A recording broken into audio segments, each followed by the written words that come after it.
Today we are talking to Andrej Nestrasil. I think I'm pronouncing this right. I'm not an expert on those Czech names. Andrej is a professional hockey player. He played in the NHL in the US, which is the biggest league in hockey, ice hockey that is, and also in Russia, which also is a very big league.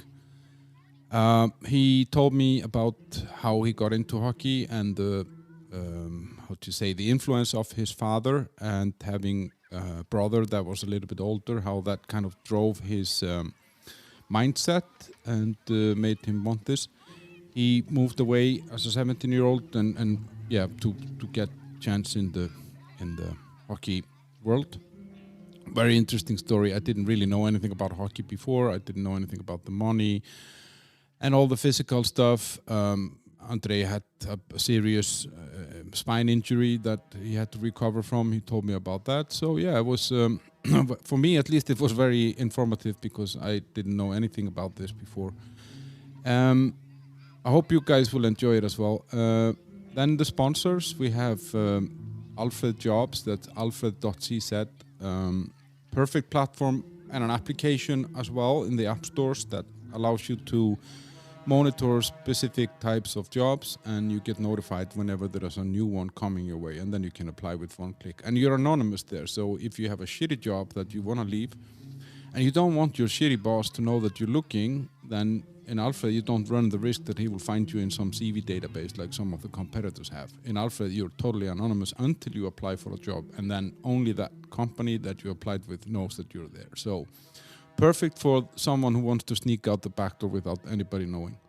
And then it's the oat bar, healthy oatmeals, sweets, juices, and organic skyr, Icelandic recipe, only available at the oat bar. Open on the weekdays, Mondays to Thursdays from 8:30 to 3 o'clock, and on Fridays from 8:30 to 1:30, and Saturdays 8:30 to 1:30, and available on the home delivery services of Volt and Bolt. You don't want to be eating shit, you want to be eating from the oat bar.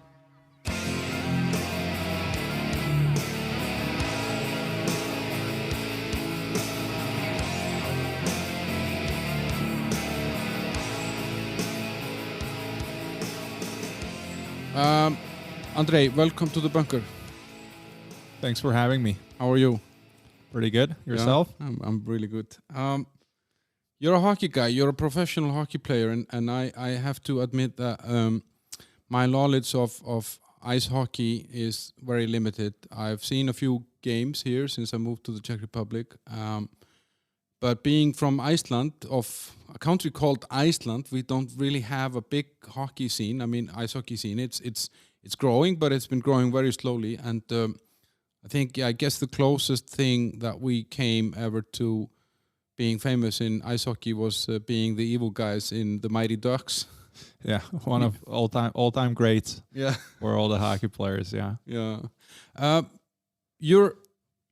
We're here in Prague, where you're from, but the last team you played for was in Russia, and you played in the NHL in the US, right? Yes. How long have you been a pro? So I turned pro when I was 20 years old, but I left Prague when I was 17. Yeah. So it was after second year of high school. Mm. I got drafted by a junior team in Canada. Yeah. So I decided to go over there just because it gave me a better chance to accomplish my dream of playing in the NHL.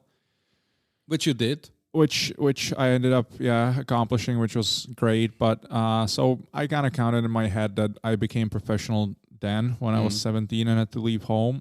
But my first professional contract was when I was 20 years old. And now, how old are you now? 30. So 10 years. 10 years already. Mm-hmm. And but I have a lot of questions for you about ice hockey. Should we call it just hockey or just hockey? Yeah, cool. I think it's better. Yeah, because we played this silly indoor bandy or something with some sticks, and some people call that hockey as well. Yeah, and then you have field hockey too, Yeah. right? That's very popular. Not here, but India and these places. Yeah, exactly. Yeah. So I have plenty of things to ask you about regarding hockey. I'm very curious about the size of this sport and how the whole thing works. But just kind of to give me an idea. So you're born here in the Czech Republic, big family, or? I have three brothers. My parents are divorced, so two brothers from first marriage, and my dad has another son with his new wife. So 4 boys. We all played hockey. I'm the second oldest. The oldest one played till maybe he was 16, 17. It's funny because he's the tallest now, but he pretty much ended up, quitting hockey because he was too small. And as soon as he quit, he grew by 20 centimeters in one summer. And then the younger one, he's studying a school in Scotland right now, and he's playing hockey. Well, it was pre-COVID.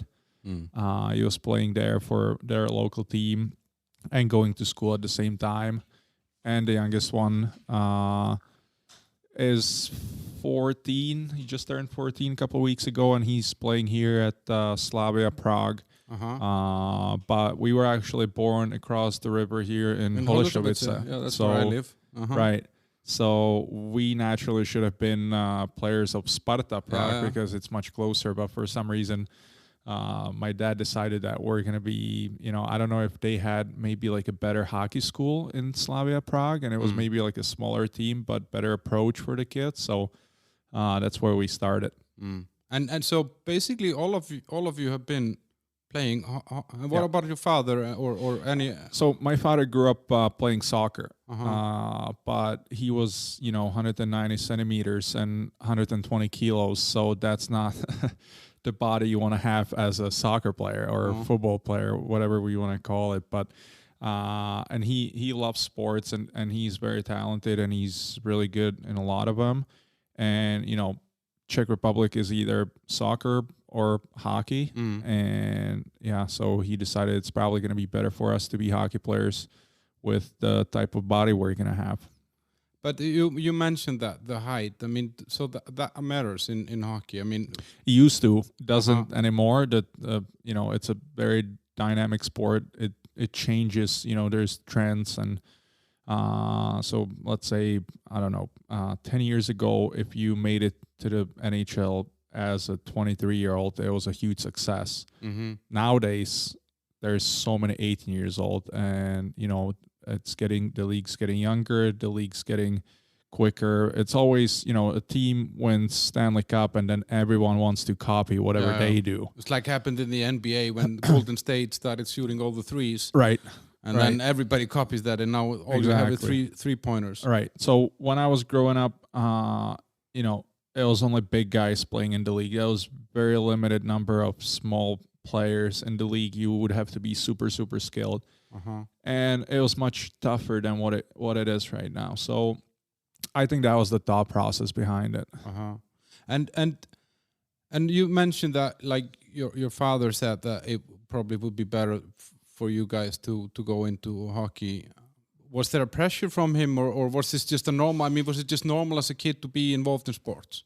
Right. I think in retrospect, the things that he says is, obviously, he wants his kids to be successful, but he wanted us to play a team sport because he felt like that's going to teach us a lot of lessons for life, right? Like you have to get along with people and a lot of things like that. Yeah, right. So for him, a lot of times it's a lot about life. I don't think he really cares about success as much. He just wants us to be, successful people. Doesn't have to be hockey. He just wants us to be, mentally strong and be successful in life and be good people. And I thought he probably thought that that's the way to do it, and that's going to help us get there. But was there, like, did you want to be in hockey when you were a kid, or was it like now you gotta go practice? It's How old were you when you started? Sorry. So my brother started when he was 5. So I always followed whatever he did, I did, and I was 3 years old, and I was kind of a kid that you would tell me to go stand in the corner, and I would go stand there. I was really such a go with the flow. I don't really care. Put me out there, and I guess I didn't really I probably loved it when I was out there, but compared to my youngest brother now, like when he was 2 years old, he was actually carrying stick everywhere, and he was like, he would wake up and first thing he would do, hockey, hockey, hockey, and sometimes they found him, asleep on the ground with like hockey gloves, and so I don't think I was like that, but obviously I was pretty good at it. And if you're pretty good at it and you feel like you have advantage over the other kids, it makes you somehow, Motivated, different and motivated. And so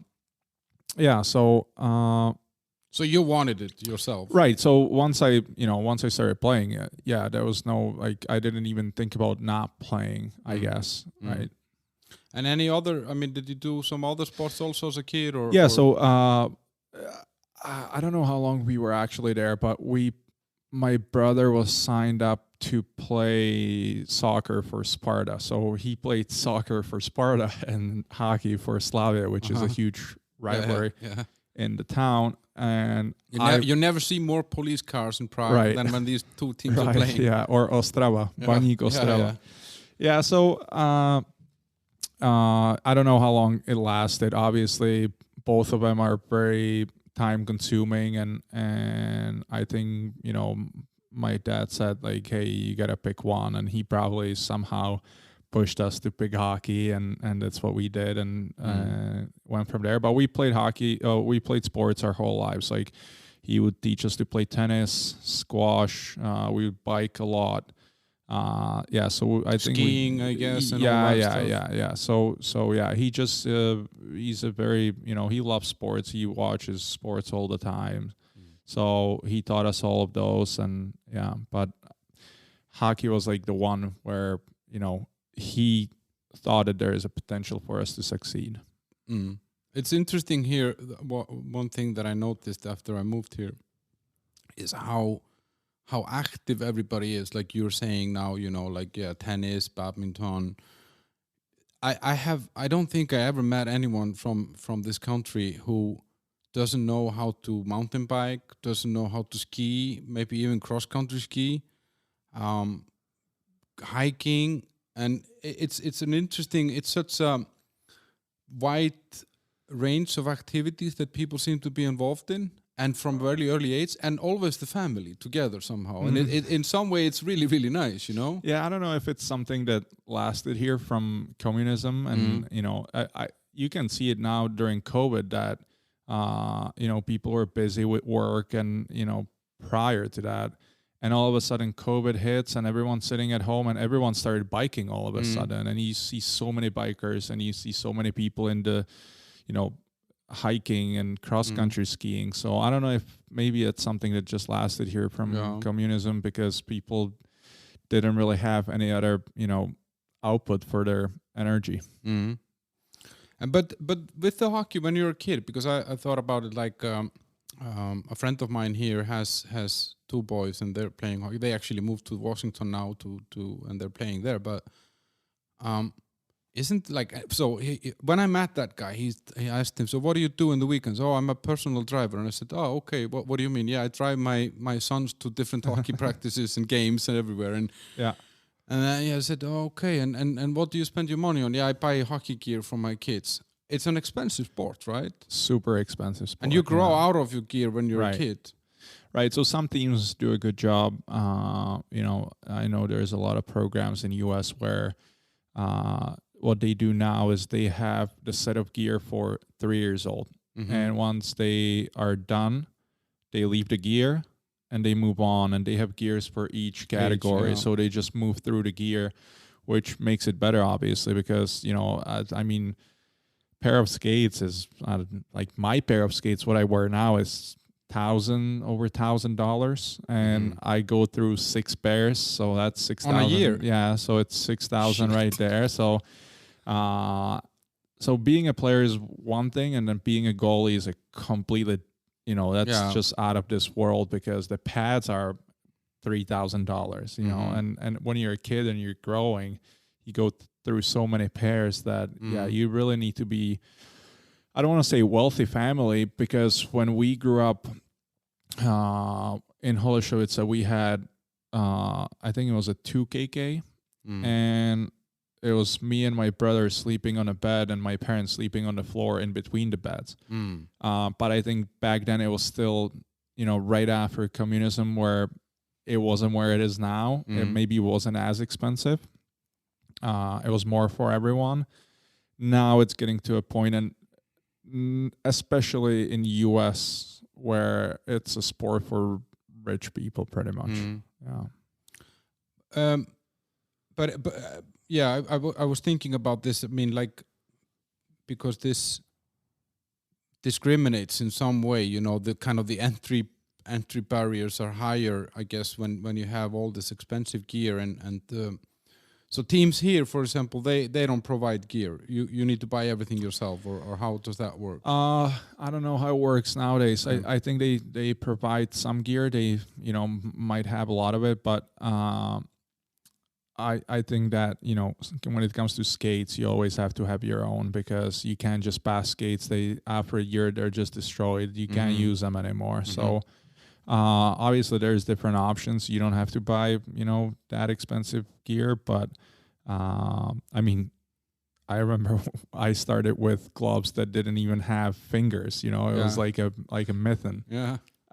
Where now every kid has the best out of best. We had wooden sticks. Now everyone has these like one-piece Kevlar. So light. So I think they provide some stuff if people want to try hockey, so they can use it. They don't have to buy it and then return it afterwards. But eventually you have to start buying all that stuff, and it gets pretty expensive. The parents probably have to sleep on the floor for a few more years while the kid is growing out of the hockey gear. No, we moved out when we were I was like 5 years old, and we moved to the suburbs in Zbraslav. So my dad just had to get a better job. But how was it? Like you were in school at the same time. I mean, were you a good student and interested in the school, or how? Yeah. So in our family, school was always number one, and hockey was number two. So, we would always check our grades, and if I got, I don't know what your listeners, where they're from and what their grading system is, but we have 1 to 5. 5's the worst, 1's the best. If I remember, if we would get 3, no TV, automatic. So school was always number one. So me and my older brother, even my younger brother, we were very good students, and both of my brothers are one is already done. He was at university here at Bush Economy, business school, right, and the other one's studying business school right now. So I'm the only one who's uneducated in the family, the black sheep. But and what was like for you? When did you know that the hockey was the thing? That this could possibly be a career. So I was always ahead of kids my age. So when I played here, I played with guys that were 2 years older than me. So but there's now looking back, there's always players that are so good at certain level, and then they level up and it's just gone. So I guess the plan in my family was, when you turn 15, you start going to the national teams if you're good enough. There's national team under 16, under 17, and under 18, then under 20. Then you're moving on. But if you get into those, then all the scouts from North America, they come over and they watch those games, and that's where it gets more serious. And then you start, you have an agent, and you start hearing about the interest from, maybe these junior teams, wants you to come over, and they feel like you have a really big potential and you can make it to the NHL. So the draft to the Canadian Junior League was the breaking point where hockey became more than school for me. How old are you? That's 16, 17, right? Right. So I was, I studied at Gymnasium Přípotoční, which is in Prague 10 here. Really good school. But after this, it's 4-year education. I had to leave after the second year, but still, as I was saying, that it was very important in our family to finish the school. So even though I became a professional later on, I still had to come back every year and finish my classes. But instead of 4 years, it took me 6 years because I would split it in half. So I still ended up finishing the school, but never went on to go to the university because I didn't have to anymore. And what drew you to hockey? I mean, what was it that like? I mean, what is it about this sport that kind of drew you in at that time? Because it's hard work, you know, and yeah, it is hard work. I mean, if you don't love the sport, you cannot play. You can't just like decide, okay, where could I make money and what could be a great, you know. I'm just lucky that the sport that I love, I can also make a lot of money, right? Like I admire people that, you know, and I don't want to offend anyone, but like, I don't know how much cross-country skiers, for example, make, right? But man, these people have to love the sport so much because it's so fucking hard. And the benefits are not so great, almost non-existent at the end of the day, unless you're the top, where in hockey you can make some money. But yeah, I mean, you know, it's when you're a kid and you can see that you're really good at it, obviously you love it because, you know, you want to be popular, you know, in between your peers and so that drives you. And then, you know, we would play hockey at home all the time with my dad, and he would always talk about NHL. And every Sunday, that was the only time we would see NHL because we had this program called NHL Power Week. And it was like a 30-minute segment about NHL. That's all we would actually get to see. And then my dad would buy us hockey cards, and we would play hockey, me and my older brother, in our bedroom, the same place where my parents slept on the floor. We would play. Now it seems like it was every night. It probably wasn't, but because I was younger, I would always lose. So my dad had to make a rule that the loser gets 1 card and the winner gets 3 cards to make sure I have some cards in my album as well. So yeah, I think it was the fact that I was good at it and I could see the potential and the love of the sport. But and so I guess, you know, versus, let's say, I guess you played a lot of football as well. I mean, with friends in school and stuff like this. So you got more pleasure from playing hockey than football. Honestly, that's a question for me.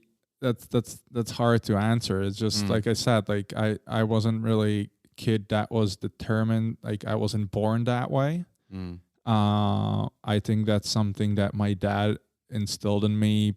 You know, the way he raised me, because, like I said, I was a kid that, you know, you would put me in a corner and I would just sit there and I wouldn't care. But later on, you know, we would go for biking trips and because my brother was, you know, always 1.5 years older, 2 years older. And still is.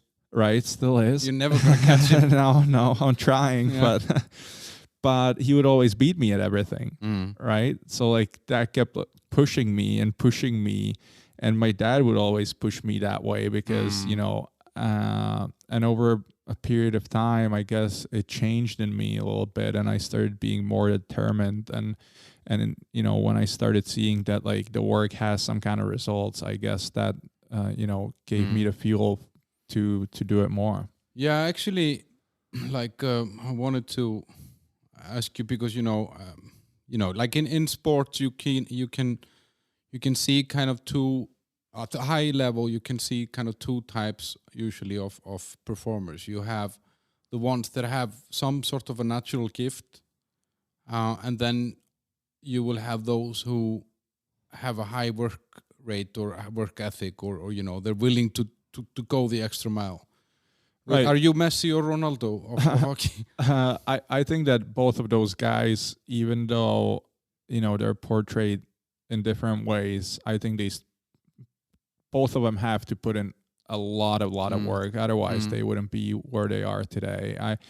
But it is like you said, you know, you can meet some players that, you know, made it their just with talent. It's becoming less and less, obviously, because it's more about speed and endurance. And back in the day, there was these training camps, and people would come in, and they would be just drinking, smoking, doing whatever the whole summer. And the training camp was to get in shape, where nowadays everyone comes for the training camp and they're in the best shape of their lives. So these things, in today's age, you're never making it anywhere without the work ethic, right? But yeah, that's pretty much what separates the best from the best, right? The mindset and the work ethic. And the best players in the world, they have both, right? They have tons of talent, but they're also workhorses. And that's why Sidney Crosby, I don't know if that rings any bell for you, is probably the best player of past 15 years. That's why he's so great. And what about Gretzky? How was Gretzky? I mean, Wayne Gretzky. Yeah, that was a different era. That's a lot of talent. That's a lot of talent and a lot of beer. Probably. A lot of beer back then. Yeah, the stories from back then are insane. Nowadays, it's so much different. It evolved.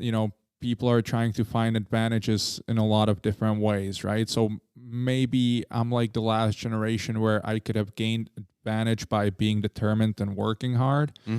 Where now it's 10 years later, and that's just everybody a given. Does that. Everyone does that. So now people are hiring their own chefs, and they focus on food because that makes them recover faster, and they're going to play better the next day. People don't drink as much anymore because the sport became so fast and so energy demanding that you need a good sleep. Otherwise, you're not going to play well. And you might for a couple of weeks, but if you do it over the period of the whole season, then it's going to hurt you. But you and these because I mean, like it's a commitment. Even as you say, you're 17. When you kind of say, okay, fuck it, I'm gonna give this a try. And I guess at that time, do you realize all the commitment that it is, all the sacrifice that it will take at that time? And was it even part of the thinking, Well, I mean, it was. I mean, a lot of people realized it a little too late, but like I said, like it was kind of instilled in us that nothing comes free in life, and it's always something for something. And if you want something out of life, you have to sacrifice a lot of things. And so it wasn't that big of a shock. What was kind of a surprise was being an elite player in my category here in Czech Republic, and then coming over to North America, realizing that, okay, I'm going to need to put in even more work because I thought I'm really good, but these really good players, they're all over here. Maybe in Czech, in my category, we had 4 or 5, but in North America, 40, 50, 400, 500. Right. Yeah. There was maybe 60, 70 players. I mean, every year there's a draft and 210 people get drafted. And, so, but no, I we've always had that in us, and I think it's because of the way we were raised, and but you have to adjust along the way for sure.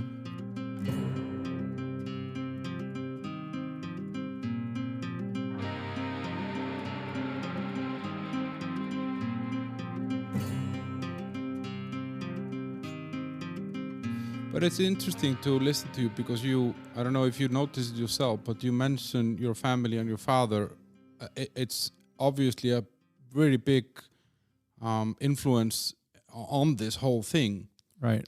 And I don't know. I mean, often people talk about that parents are in some way, I mean, it doesn't sound to me like that, but it often, in your case at least, but often that parents are trying to live their dreams through their children somehow.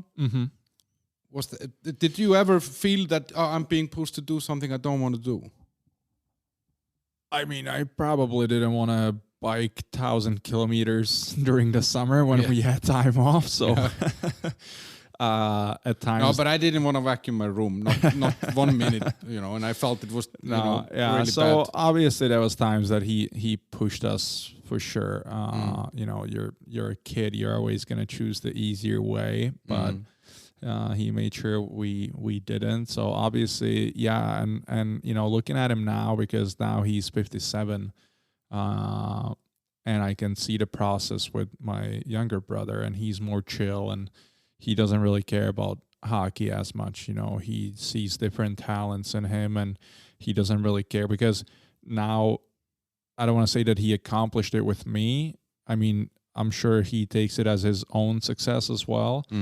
But he also knows now what it takes and how much sacrifices you have to make once you make it, right? So living in Russia for past 4 years, or living away from your family for 13 years now, and not having your own place, pretty much, like, this is the first place that is actually mine, and I'm gonna keep it because it gives you some sort of a foundation. Right. So now realizing, how many things you have to sacrifice and what kind of life it is, I think he's more chill, and he doesn't. But yeah, when we were younger, he was more pushy for sure. He was this dad that stands above the as like his spot above one of the nets, and he would yell at us like, pass, or shoot. You never embarrassed when this happened? You never felt like, shit, why can't they shut up? Or man, it was so natural to me. Like, I didn't know anything else. And he's such a strong personality that, like, no people around would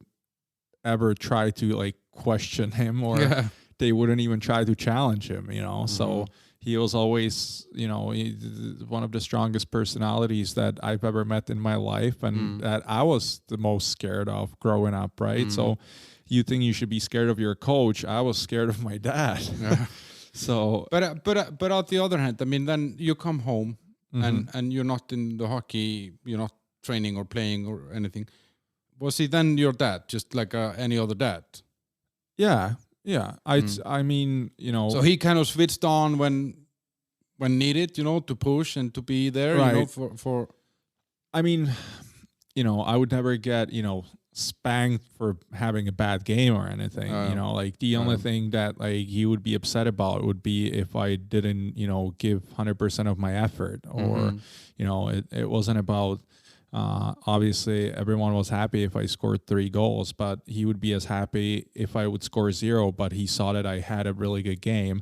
And comparing him to the other fathers, because a lot of them are, the people in hockey, well, all sports, they're insane. The parents are insane. They always think that it's the next Gretzky or Jagr or Ronaldo or whatever it may be. They're just so, out to lunch, these people. But it's understandable. But I think the advantage was that because he was so talented in sports, he understood the game better than other, fathers. So he was actually, for not playing the sport ever, he could actually break down the game and show you what to do better. So it wasn't only like, look at the score sheet. Did you score? Did you not score? That's it. But when we were, like I said, during the summer, we would, like, work out and do stuff. But yeah, he was a normal dad. We would do a bunch of other stuff, and I loved my childhood. I can't complain. Oh, that's great. Then so you go 17 to the States, or to Canada, right? Canada, yeah. And that is, I guess, to kind of get closer to the NHL and to be, prepping yourself to be made available for the draft, right? Yeah. So because if I would stay home, there's not as many scouts, NHL scouts, right? That would see you here, right? Yeah. So they might see you at 2-3 times a year, where in Canada they might see 25 to 30 games, right? So they travel around. It's much closer. So I did like a research of, okay, who from Czech Republic got drafted in past 5 years, and where did they play? And it was always maybe one guy who played here in Czech for the highest league, and the rest was from the Canadian Junior League, right? So the teams once I played, it was before 2008 when there was the crisis, right? Financial. So I was still a lot of money in hockey and a lot of good players. So there was no way for me to play for the men's team. So I just chose to go to the junior league, and ended up being the right decision. And then you play there, and then you get drafted. And the way that it works, I guess, is that in the NHL, it's similar to the NFL and the NBA, that they draft out of teams or out of schools or out of Europe. Available people, you declare yourself available for the draft, and then the teams draft, and the worst team gets to draft first, etc. That you're correct. We don't declare ourselves for a draft. As soon as you're 18, you're eligible to be drafted. So I could be drafted. Yeah. Great. I'm hereby declaring myself available for the draft. But you don't have to say it. They can just take you. They don't even ask you. Can you put in a word? Yeah, what team would you like to play for? I don't know. I just want one year contract, and then I'm good. Yeah. So. And you get drafted by whom? I get drafted by Detroit. Detroit Lions. Detroit Red Wings. Detroit Lions is the NFL team. Right. Yeah, and then Red Wings, and Tigers are the MLB team, and Red Wings is the hockey team. And the way it works, they draft you and they automatically own your rights for the next 2 years. Yeah. And then in those 2 years, that's the time where they watch you even more closely, and they decide if you really have what it takes.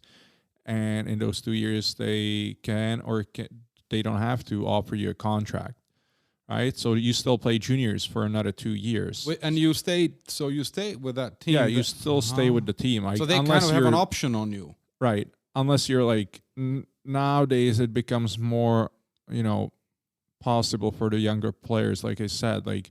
Now there's so many 18-year-olds, and if they feel like they have, what it takes now, they can start playing when they're 18. Mm-hmm. But when I grew up, unless you were like the first overall pick, there was no way you played.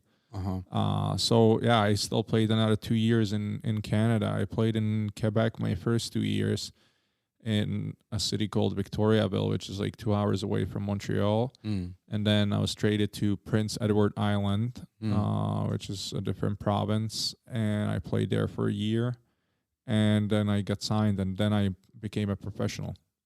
And so basically you're traded between junior teams while you're under an draft option from Detroit Red Wings. Yeah. Yeah.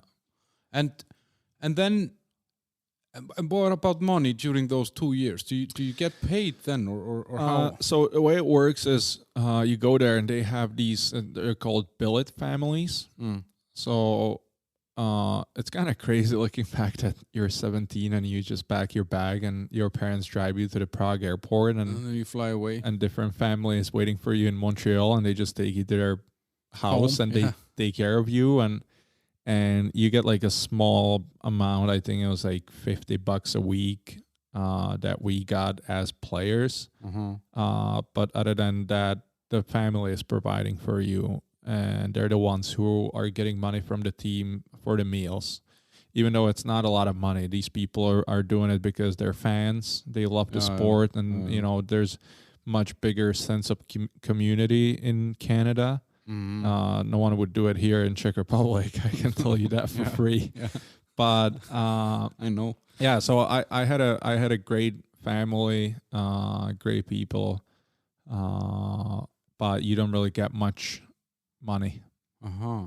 So it's not like in the NBA where you sign like a rookie contract and that's like $1 million a season. Yeah, you do, but you sign it. I signed it when I was 20. I signed it after my junior career, and yeah, you get signing bonus, you get money, but it's not as much as NBA. I can tell you that. It used to be a lot more, but now it became more of a sustainable business.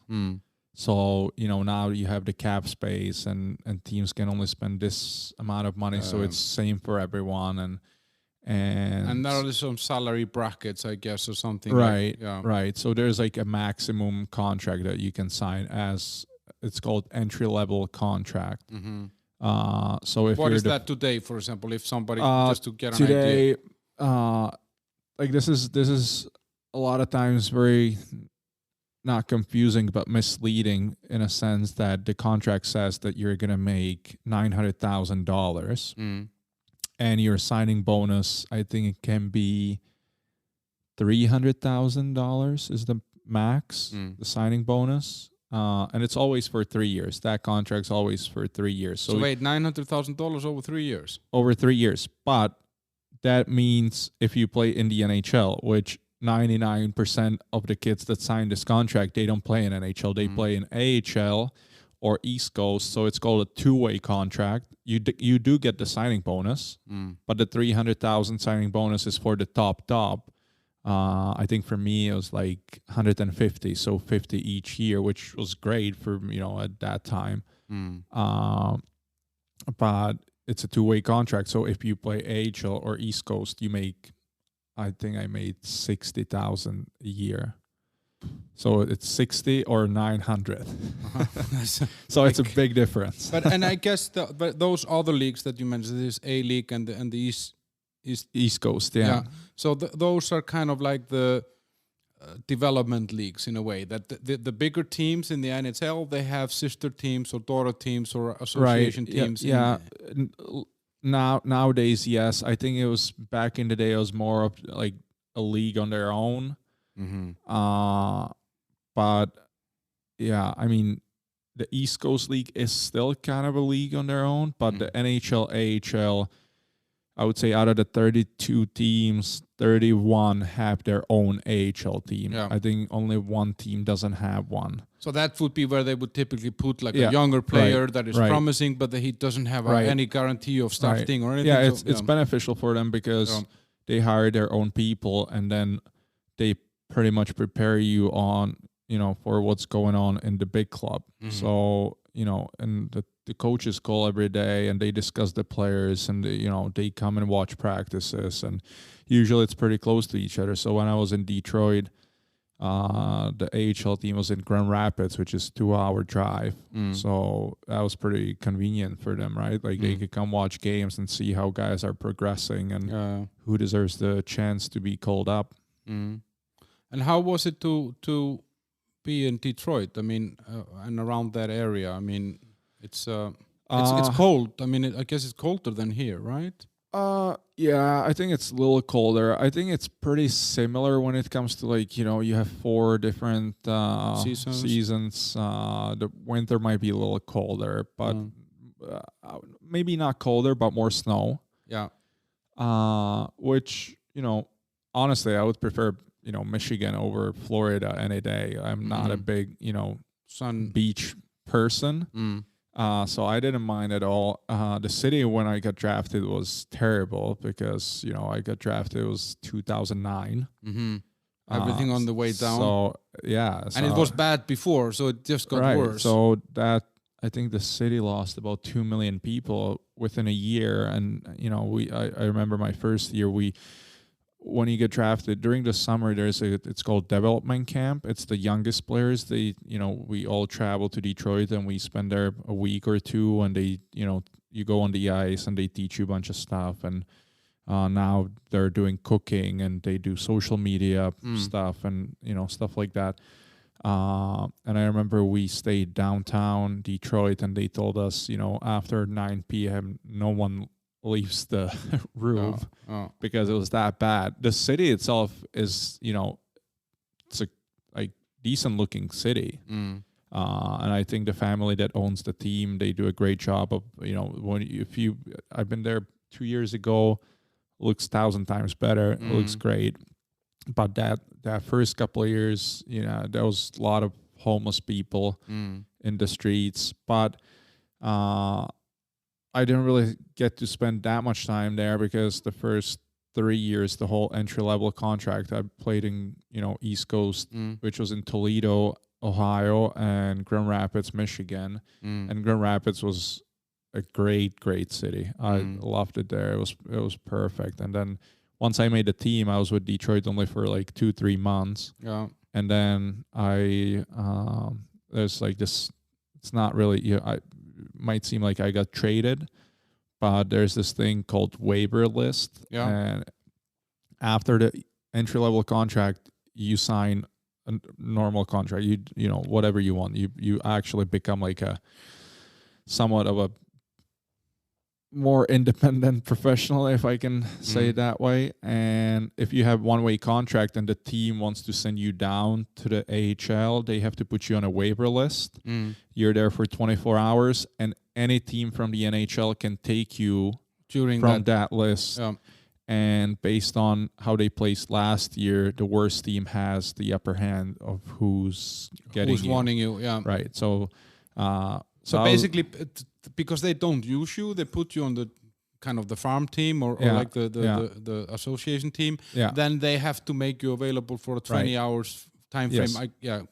I guess during the trade window or the trade deadline or something. No, trade deadline's completely different thing, but this happens, on a daily basis. That because it's a little more complicated than that. NHL roster can have 23 players, where in Russia you can have 80 if you want, right? So there's no need for people to go up and down. Where here you have these rules where they didn't even expect that I would make that team, but I did, and we had 2 players were injured. And because they're injured, they move them out of the roster. I filled a spot. And 2 months later, when these guys were coming back, they were like, okay, what are we going to do? Because I was the only one who had a 2-way contract. Everyone else had 1-way.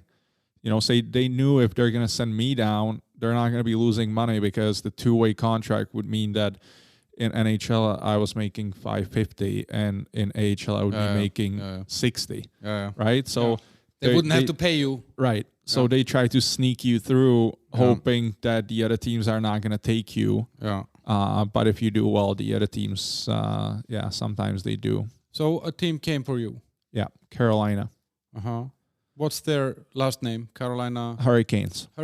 Yeah. Canos or something. Canes. Like Canes. Yeah. And that's further south. Yeah. Yeah. It's or not. No. Yeah, it's further south for sure. It's further south, right? Carolina. Where is that? Which state is that? North Carolina. North Carolina. Okay. Yeah. It's warm. I mean, we had snow maybe once in the 3 years that I was there, and it was like a little bit, and everyone panicked and everything shut down. So it's a really warm state.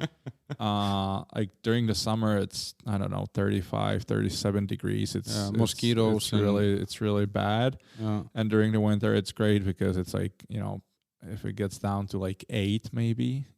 So when it comes to living, it's a great place to play. When it comes to the hockey fan base, not that great, because more south you go, it's more like college sports, you know. So we had like 3 big schools like UNC and what's the other one, Duke, and these schools that every year they go to the the Frozen Four, well, no, not Frozen Final Four. The Final Four, and the basketball, the March Madness and stuff like that. So a lot of famous basketball players come out of those schools, right? Like there's now Jordan and he was in North Carolina. Zion Williams, endless names, Alonso Mourning, and so you go to that team, and that is on like let's say a grown-up contract or right. So at that time I was on a 2-way contract. So but after that year I signed what is called a 1-way contract. So no matter where I would play, I'm still getting the money that's in the contract. And how long? I mean, how does this work? Like, do you sign like a 2-3 years contract or 5 years? I mean, or can the team? Is this very regulated, or are there? So up till you're 27, you're what's called unrestricted free agent. No, restricted free agent. Which means that you have some kind of power. You can somewhat negotiate on how many years it's going to be and how much money. But but there's arbitration. If the two teams don't agree how much money you should be making, you go to arbitration, where this independent evaluation, evaluation, which is another crazy part of hockey, where this team actually wants you to sign, and you want to sign with them, but you're trying to increase your value, and they try to decrease it. So they're talking about you like you're the worst hockey player in the world, and they're trying at the same time to sign you. Yeah. And so after you turn 27, you become unrestricted free agent, which means that you can sign whatever you want. And in this case, when you moved, did you have like an agent working for you, or is there someone who does this for you? Or right, so I had an agent ever since I was 14 years old. So all that stuff that we've been talking about, the agent's always the one delivering the message, or the draft to. And that's not your father. No, that's not my dad. Even though he was very involved. That's someone else. And how so in this case he negotiates for you when you move to Carolina, and how does that, like, does he get a commission of of your salaries, or yeah? So it's it depends on the country. Czechs get the most. They get 5 or 6%, I think, of your salary. I think Americans, I think it's like 3 or 4. And then obviously, if you become a superstar, you make a deal with your agent. You're like, hey, I can get the contract without you. But you've been with me for 15 years, so I'll just give you a 1%. And they usually make some kind of deal like that. And is there, like, if you're not on the what's it called, the waiver list? Yeah. If you're not on that list, then you're not like a free agent as such. You're under contract somewhere, and a team wants to buy you or trade for you. Does it work the same? Like, is it like in football that they submit an offer and they pay for you, or is it more like a trade of players that we're moving this guy here and this guy there, and then it fits? Yeah, there is. I don't think there can't even be a financial compensation. So it's a little different, because in soccer it's like the team has to agree and the player has to agree, and it's much more complicated. Where in hockey, it's just a business deal. I'm gonna call you. I'm gonna say, this is the player I want. What do you want from me so I can get him? But there's no money involved. It's either, draft rights or not the players. Yeah, draft picks, another player, or you can retain a salary. So let's say you make $6 million and I want you, but I can only pay you $3 million. Then, I do it in some way. Maybe the team wants to get rid of you, so they'll be happy that I'll take half of your contract. Yeah, exactly. But the player has no say. So if you're traded, you're traded. So you just pack your bag and you go, right? So and when that happens, when you trade it like this, and you arrive, you hop into a car or a plane and you fly, 5 hours south or whatever. Yeah. Do they take care of you? Is everything, the team arranges for your? Yeah, it's really insane, because let's say I wasn't traded, but it's somewhat of a similar process, right? Like they tell me, hey, you're going on the waiver list. And I'm like, okay. And I talk with my agent. He's like, hey, I just talked with Arizona. They want you, back your bags. I have a plane ticket for you, but we have to wait till it's official. So this whole 24-hour, window, I'm thinking I'm going to Arizona, and the window ends, and I'm sitting in my coach's office, and they actually were making bets of which team's gonna take me. And they're like, okay, you're going to Carolina. You got claimed by 4 teams, and Carolina was the worst last year, so they have, the upper hand. And immediately you get a call from someone from the organization, and they're like, okay, so we play tomorrow in Colorado, and we want you to play already. So we're buying you a plane ticket. Car leaves in 20 minutes. Get to the airport. We'll see you in Colorado. So, and then I flew to Colorado, got a cab, went to the hotel, and then, easier for Americans. It's so hard for Czech people because we're so closed in and we don't make friends easily. Yeah.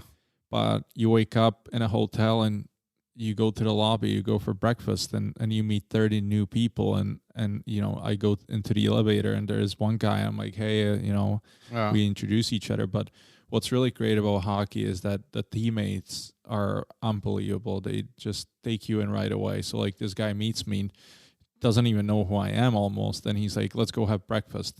Takes another 3 guys. We sit at the table. They, ask you about your family and where you're coming from. They really try to make you comfortable, and they pay for you and whatever it may be. And then the same night you play for a different team in Colorado, and maybe in 2 weeks you go back to Detroit and you play against Detroit, but you're already a player of some other team. So that's very insane. Interesting.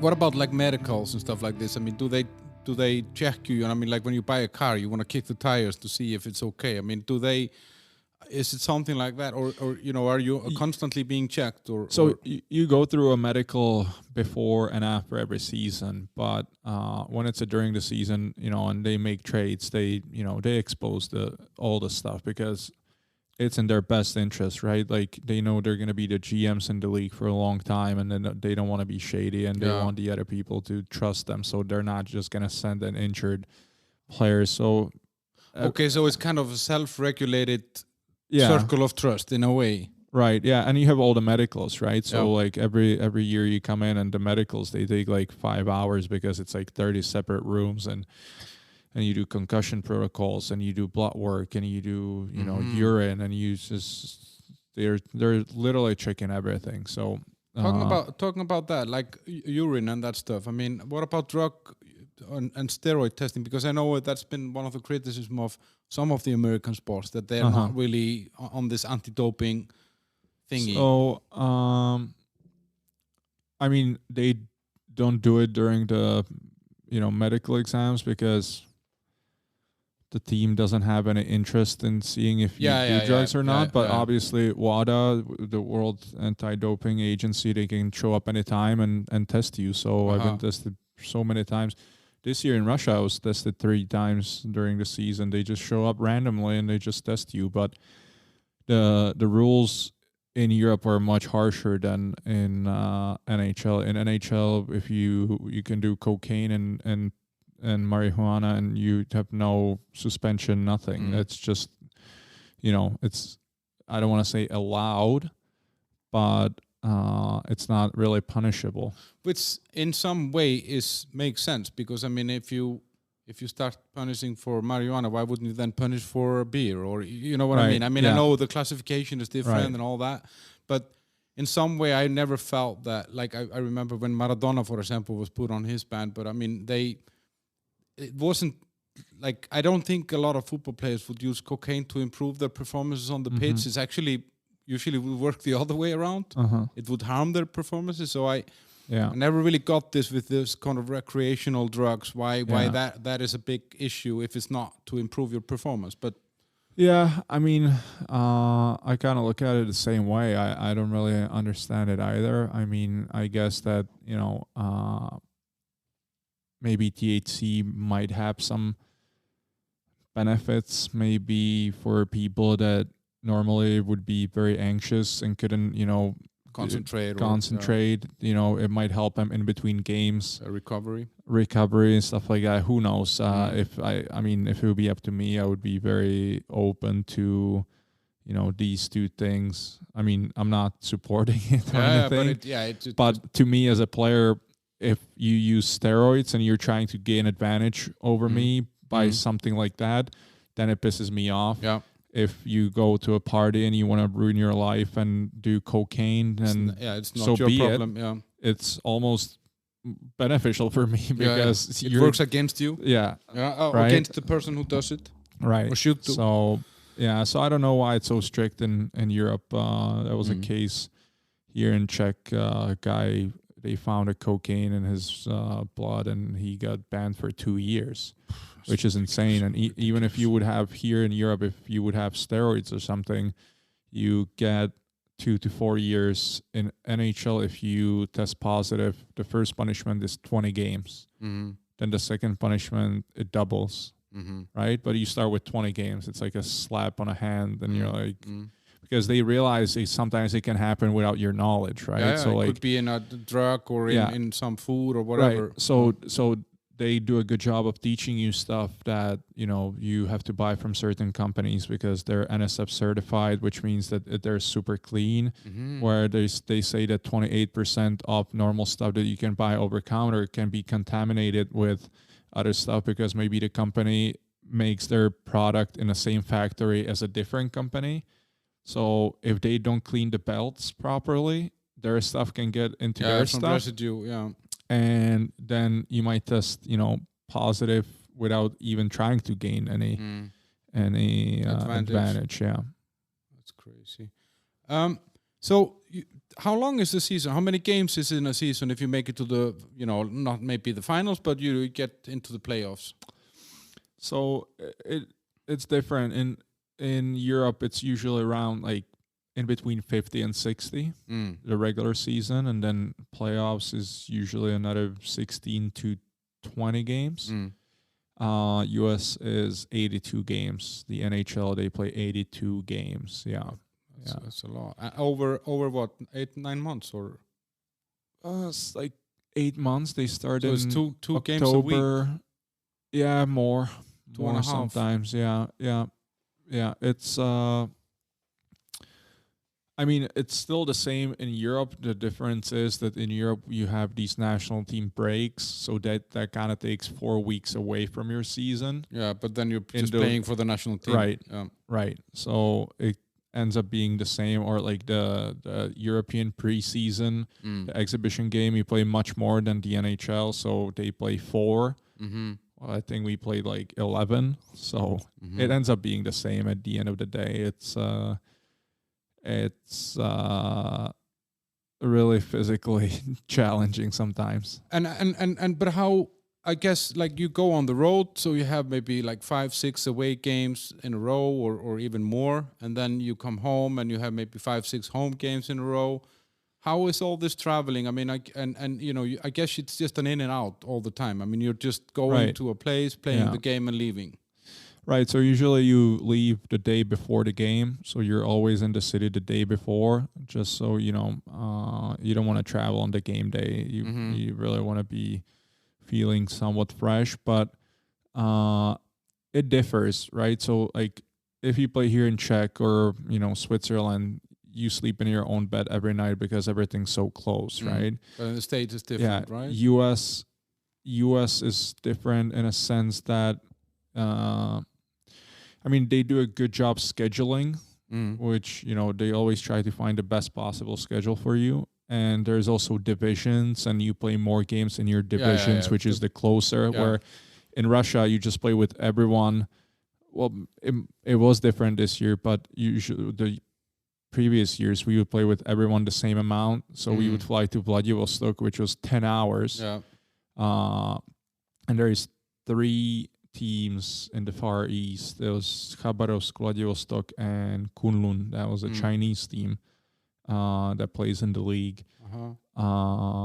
Yeah, so it's crazy because, you know, you go there and it's a 10-hour, 8 or 10 hour time difference. Yeah. So you get there and you're there for a full week, and then you sleep during the day and you're awake during the night because you try to stay on your time zone, right? So you go for a practice and it's, I don't know, 2 a.m. because that's when you would go on the ice in, I don't know, I played in Magnitogorsk, so let's say in Magnitogorsk.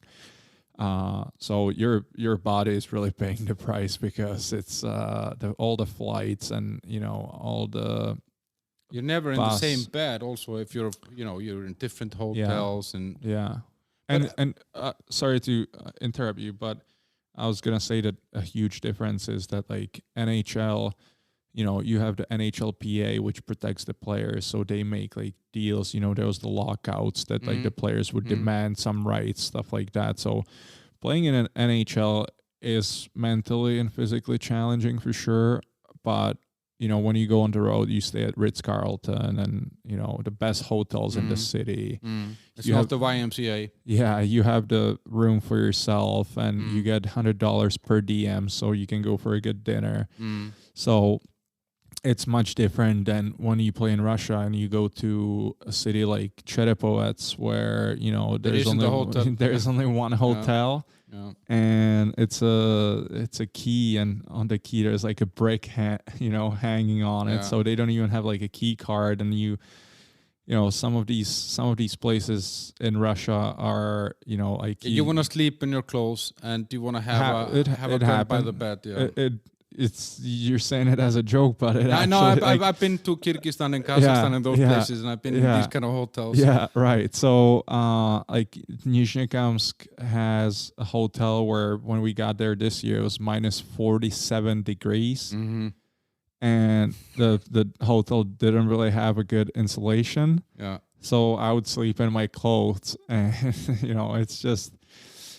You try to get there as late as possible. You don't really even go a day before the game. You just get there at like 11 p.m. because you just want to sleep and play the game and get out of there. Yeah. But yeah, there is a huge difference in between. There is a travel and there is a travel. In the U.S., the bus takes you all the way to the plane. So you go right away from the arena all the way to the plane. You stop right in front of the plane. You load the plane.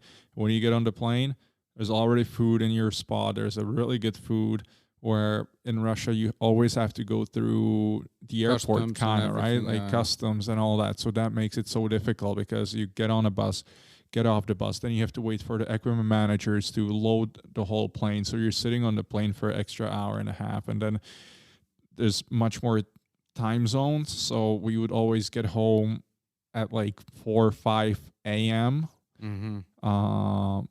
So you go to bed 7 a.m. and you have to wake up at like, 11, just so you kind of get back on your schedule. Yeah.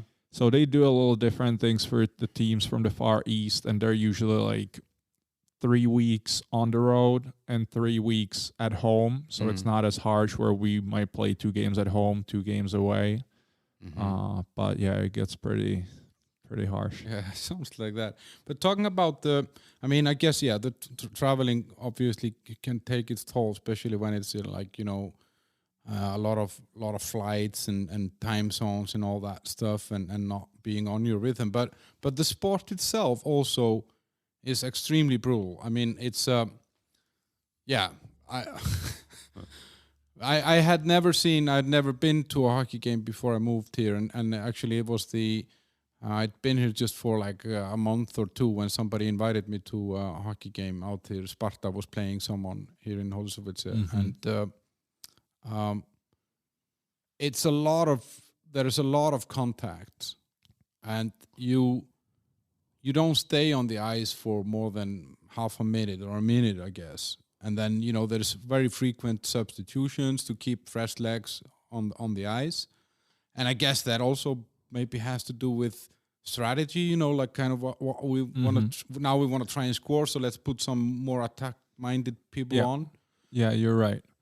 And this brutality, I mean, doesn't hurt. I mean, they're trying to slowly eliminate it out of the game. Obviously, it's never gonna be non-contact sport, or I hope it's not gonna be. I mean, but then it's not the same sport, right? And I know that people are complaining about fighting in hockey, but when the NHLPA that protects the players, they let the players vote on if they want to keep fighting or not.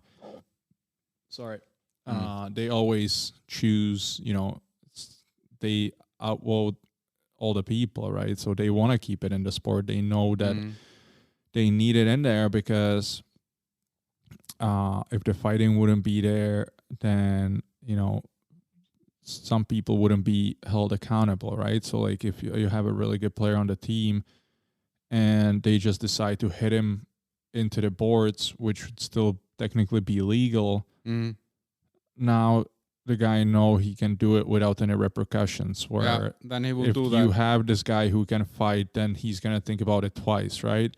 So when it comes to the fighting, I think that's going to stay in. I hope it's going to stay in. But what they're trying to eliminate is like the open ice hits like straight into the head when, like guys are not looking or they don't have a puck. Like I myself had 2 concussions, and that's not joke at all. It's, man, it puts you in a weird spot. And I had a worse injury or technically like that lasted longer, right? But like no injury is as bad as concussion. But talking about this fighting a little bit, I want to talk to you about injuries because I know you had a very kind of career-threatening injury. But a little bit on the fighting, is it right that there is a certain member of the team, and he could even be on the bench, and he might not even be a great player, but he's a great fighter? Is that? That's also something that's like getting out of the league in a sense. It was big time. Oh, every team would have 3 or 4 of those guys, and their only job was to beat the shit out of each other. And do they practice that? I mean, oh yeah, they do. They teach each other, and they teach the other players to protect themselves and how they should fight, and they're usually the best guys on the team. People love them. And when they come on, and they take the helmet off to go in for a fist fight on ice. Yeah, you can't do it anymore. I would have my helmet on. I would. You have to now. You can't even. Yeah, you can't even take it on now. They try to take some, what's the word? Precautions. Yeah. But there's still guys that can fight and they're really good at it. But nowadays, because it's such a game based on system, they also need the player to be on the same page and not, they need him to have skills. Yeah. Like nowadays, in a roster of 23 people, right. You can't really have passengers. Right. So nowadays you have guys that are very tough, but they can also play hockey. Oh. So like from these like 3-4 per team, it got to like 1 or 2 per team, but these guys can also score goals, or, they're great defensemen or whatever it may be, but they're much better hockey players than what it used to be. You said that the fighting is often used as a kind of a consequence for let's say, pushing a player into the side. And that happened to you, right? You got crushed into the, what do you call this? Boards. The boards. Mm-hmm. And you had an injury like that, like a serious one, right? Yeah, but in my case, I wish I could say that it was a vicious hit. I guess that was some kind of intention. Obviously there always is. If you go to hit someone, you have that intention, but it was within the rules. It was a clean hit. It was just a bad coincidence of like the distance from me falling to the boards. That the way I landed was that my ass would be like right in the crack, in between the ice and the boards, and it would snap my body in half. It's hard to explain, but the way. But what happened? I mean, what broke? Right. So I broke my spine, 2 vertebrae. One was compression fracture, where that one's okay because it presses from top and the bottom. But the spinal cord's pretty protected, and it happens to a lot of people.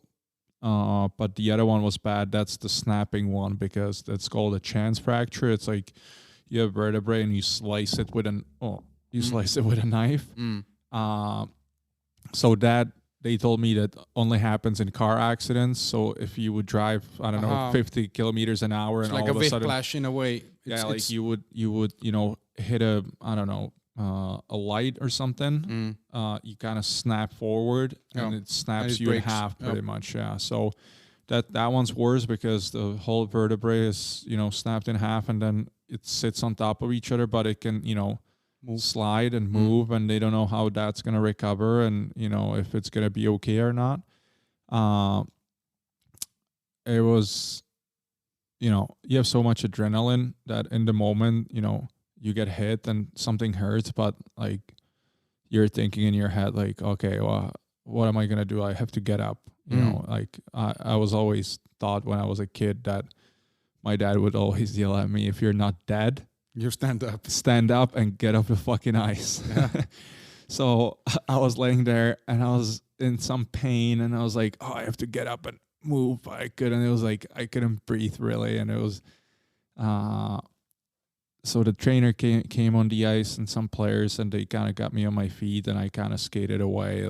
And I actually even walked to the locker room and I laid down. And when I laid down and the adrenaline went out, that's when it like really started hurting. And I was kind of laying on my side and I couldn't really breathe. Like I think my whole back was like in a spasm kind of thing.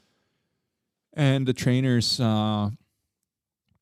know, that's the tough part about professional athletes, because, you know, if I don't want this to sound bad, but if it would happen to someone else, everyone would take precautions, right? They would be like, okay, you stay on the ground because it obviously hurts. But we always want to get up and go back, right? So it's hard, you know, the threshold of pain, I think, is somewhere else based on the what you've expectation to you is different. Right. Yeah.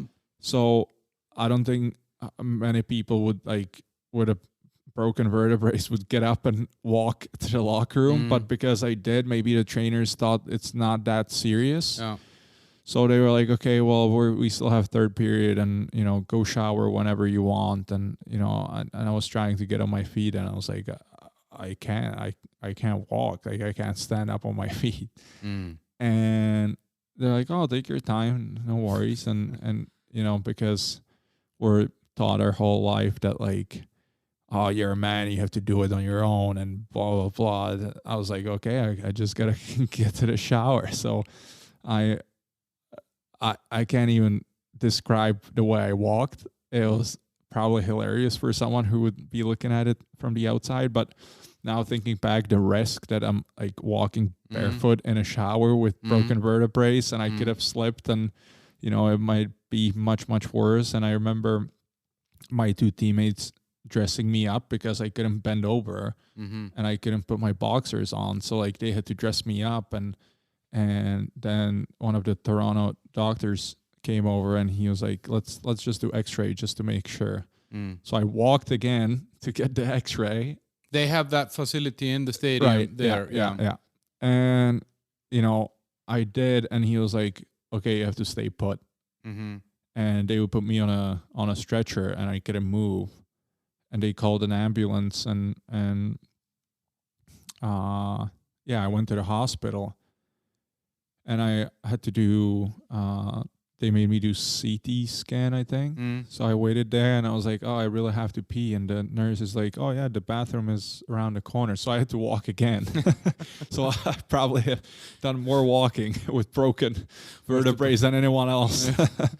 And then I came back and they were like, okay, the CT's ready. I'm like, okay. And she goes, can you walk? And I'm like, I guess. I mean, I've been walking all around. You want me to go somewhere? And she goes, oh, okay, it's 100 meters this way, turn right. So I went there. I couldn't really walk, but I somehow got there. And the guy is standing by the machine. He's like, yeah, just give me 5 minutes. So I'm standing there. I'm shaky because, you know, I can't really hold myself up. And yeah, after they saw the CT scan, they were like, okay, you have to stay put. And I stayed in the hospital and they were debating what they're going to do with me. And I think for them, it was at that point, I felt much better because I think they gave me like muscle relaxers and stuff like that. So it kind of released. So I didn't have much pain. But then they started walking in and they were starting to check my legs and they had the responses. Yeah, right. So they had a needle and they kept poking me with the needle and they were like, can you feel this? And I'm like, yeah. Oh, that's so weird. Like, why is that weird? Like, I felt pretty confident that like it's probably nothing major, but then so many people started, coming over. It would be like 3 different doctors at the same time. They would be looking at me. And I guess they were debating like if they should do a surgery or if they should just take some kind of, easy approach. And I had to do MRI. And this is the weirdest part because they keep me in a laying position for 24 hours. And obviously they think it's very serious, but then they decide not to do the surgery. And they're like, okay, you're flying to Carolina tonight. Get on a cab and see ya. I was like, okay, so I was laying on bed for 24 hours because you guys were worried that I'm going to walk or something. And now I'm going to be sitting in a cab and then, when it's like bouncing, there's going to be potholes and flying. Yeah. So I had an assistant GM was there with me and they gave me some kind of brace that would protect that from moving and shifting. And then when I got in Carolina, that's where the process started because I had to go see the team doctor and stuff like that. And that's where it got interesting.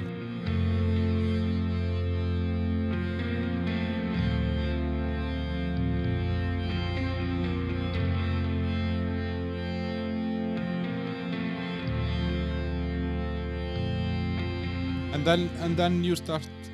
I mean, yeah, this kind of injury is, I guess, can be kind of a career-ending injury, but you start your recovery. Did they give you any kind of prognosis on, like, oh, you're never gonna play hockey again, or was there some doomsday in this, or?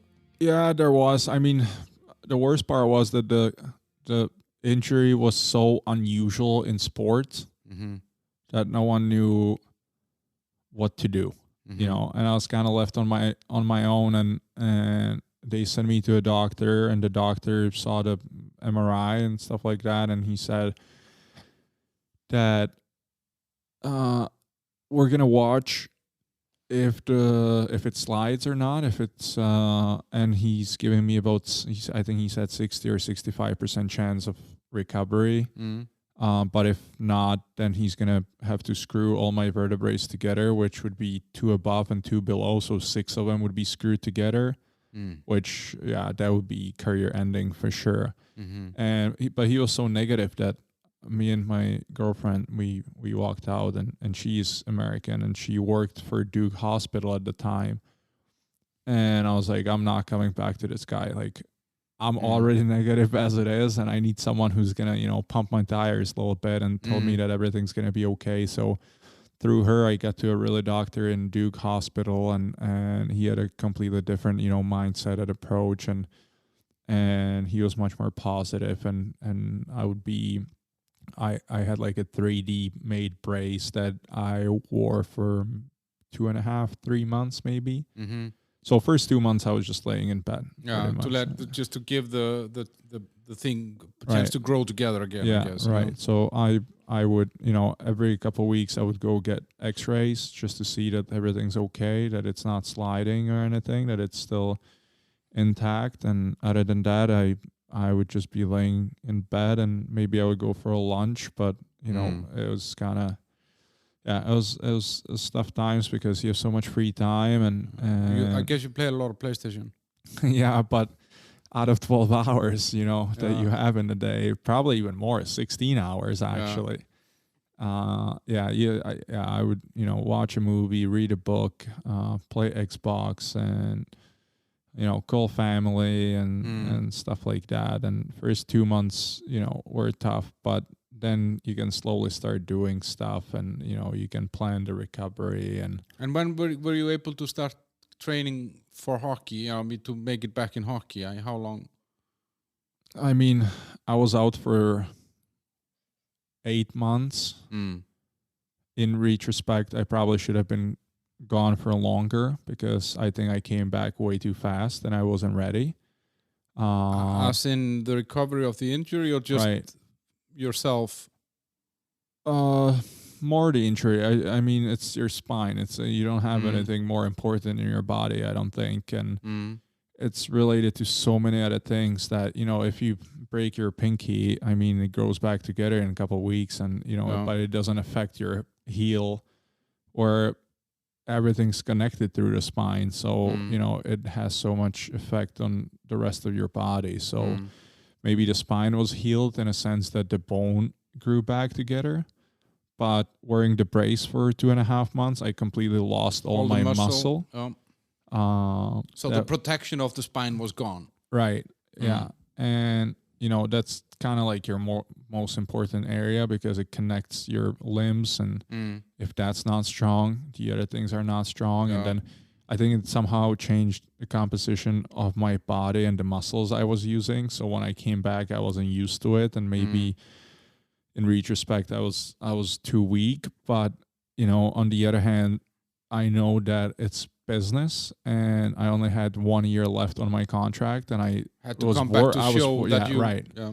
And I was worried that like if I'm not gonna come back, I'm gonna lose my job, which at the end of the day happened anyway. Yeah. And in retrospect, I should have taken much more time and come back more ready. But it could have, I would probably miss the whole year. And then I would be out of contract anyway. So yeah, because that's what happens in this, is that when you're on a contract year, or like the last year of your contract, it's really important to play, because that's either to convince your current team to re-sign you or keep you, or to attract interest from other teams. Yeah. So you come back, they didn't want to keep you. I mean, I think it was very difficult for them as well, because obviously it is a huge business and you can't just keep someone around if he's not 100%, right? So,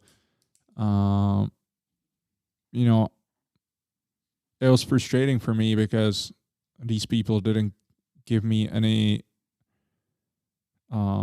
solutions. They didn't come up with ideas. Maybe, you could tell me, hey, take another 3 months.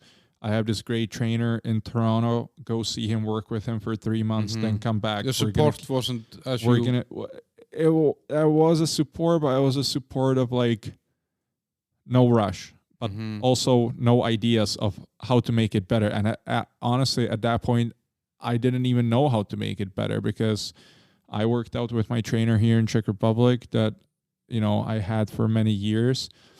And maybe I did some extra stuff on top of that, but I didn't have the knowledge that I have today, right? Where I'm sure there's people in hockey that had the knowledge. There was, and that's why I'm talking about Toronto, because 2 years later, I still had medical issues, and, I thought it was related, to that injury. And I found this guy who also had broken vertebrae and came back and played in NHL another 10 years and had a great career. And now he's a, trainer, like a gym trainer. And he trains like Connor McDavid and these guys that are top in the world. So you were missing this kind of guidance on or ideas. Or I would come to the rink and I'd be like, hey, can you crack my back? Because like my back would always spasm, and like I would feel great one day. And then I would feel like shit for 6 days, and it was so hard to predict. Or like now I already know that like, okay, today I feel this way. What should I do so I feel better tomorrow? Yeah, you learned I already learned it. Where then I had no idea. I didn't know what it triggers, how it's triggered, what should I do, how to avoid the bad stuff. And that's where I think needed a little more help. But you know how US is, it's like, they don't want much responsibility because they're afraid of something, right? I would go to a chiropractor here in Czech, right, and we're more hands-on, and he would really help me, and I could really feel that like my body's feeling better the next day and I'm ready to go. And maybe if I would have him with me there, it would have been the whole thing would be better. But I was kind of left on my own in a sense that like I would be like, hey, can you crack my back? And they're like, no. I'm not getting into it, right? So then I had to find different people and try to, it was just I think people would be surprised to hear this, because I mean, one would think that one thing that a professional sports team does is to take care of their most important assets, which are the players. But obviously, in the US, I mean, it's colored by this fact that nobody wants to be made responsible, because if something would go wrong and you were paralyzed, they're fucked, right? And they do. I mean, NHL is great when it comes to this, and the doctors and all these people are, and even till this day, like a couple of years ago, I was already in Russia and I had concussion, and I know I can call these people and they're gonna try to, still help me. Or I had a shoulder injury. Like this injury was just so unusual that people didn't really know what to do. Like if there would be 10 other players previously that had that injury, I know that all these people would be like, oh, okay, this is what you have to do. It's like with the NBA, they always have Right. this Achilles tendon thing, Yeah, and now it's yeah. just like a routine. Yeah, right. When it's something common, they're like, okay, you have to do this, this, this. Where with me, it was like, no one knows. But so you stopped playing for Carolina, or Yeah, the so contract ends? I still came back and you know, when we talked about mindset earlier, maybe this I don't even know if it's true, right? But when I got injured, a lot of the days I would be thinking like, man, if I can come back and score one more goal in the NHL, like one more goal, that would be unreal. And you know, I love to play for the fans. I like, if there is no people, it's not that much fun, you know. And there's no better feeling that, you know, than scoring a goal in the best league in the world, you know. Yeah, doing the sport that you've done since you were a kid. Yeah, in front of 20,000 people. And I was able to come back and I still played and I scored exactly one goal. And maybe I should have set higher, you know, dreams, and maybe I should have dreamed a little bigger. But I mean, that's questionable. But I did came back and played about 15 games and yeah, like I said, like I could have had a really good game because I felt great that day, and then 2 games would be bad because I just, like, my legs just couldn't move and I didn't know why. And so after a while, they sent me down to their AHL team, and yeah, I pretty much finished the season there, and then it was done. And obviously, you know, during the season, like, the emotions are high, and you kind of you're frustrated, and so you get into, you know, some fights within the organization and stuff like that. That obviously doesn't help. But at the time, maybe I thought that you know, they owed me a better chance, or they owed me, you know, to be more patient.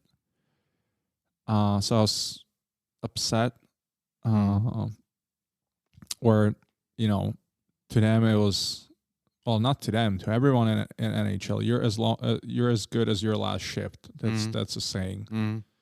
And you need to win every night, right? It's all about wins. Yeah. And all the personal stuff is kind of secondary to that.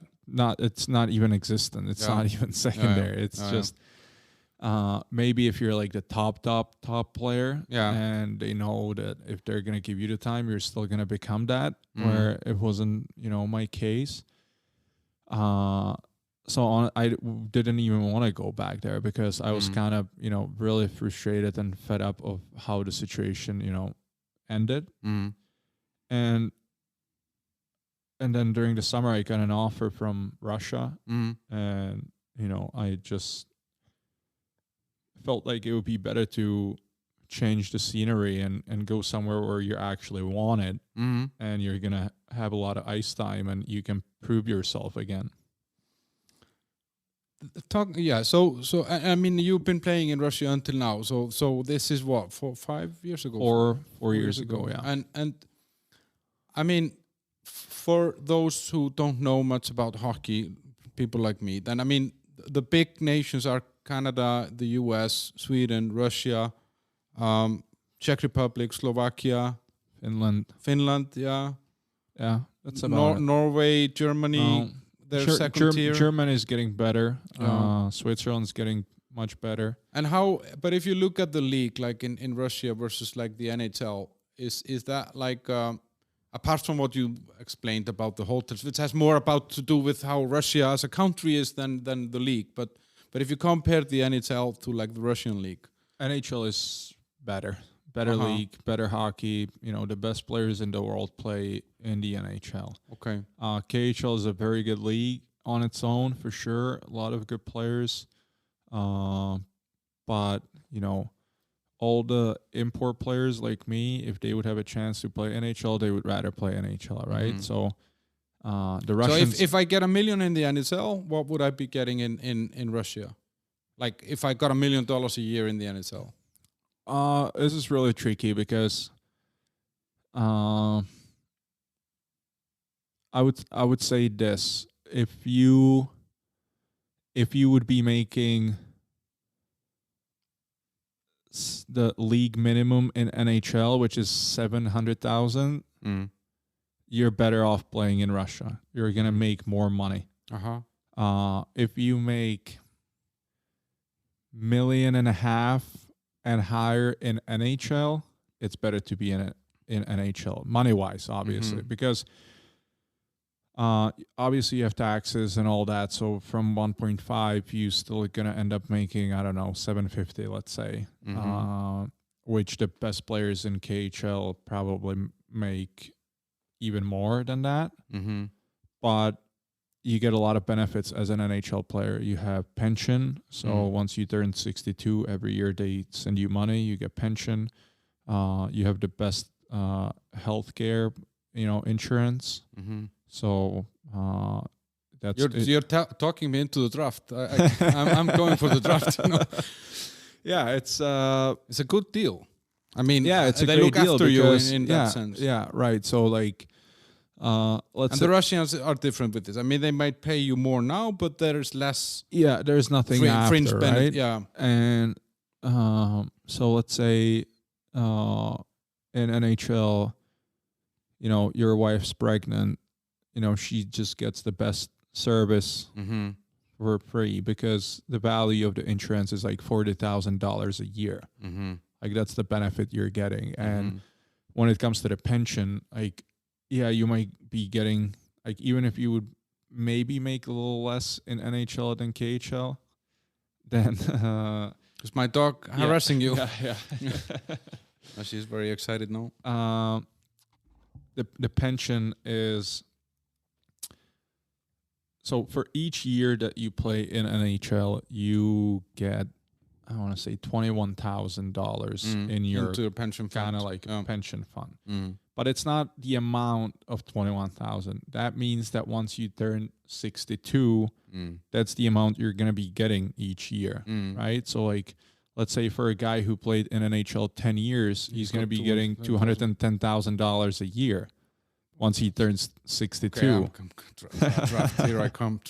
So then if you count it, let's say I'm just going to throw numbers. He's going to, I don't know, play till he's live till he's 82, so it's 20 years.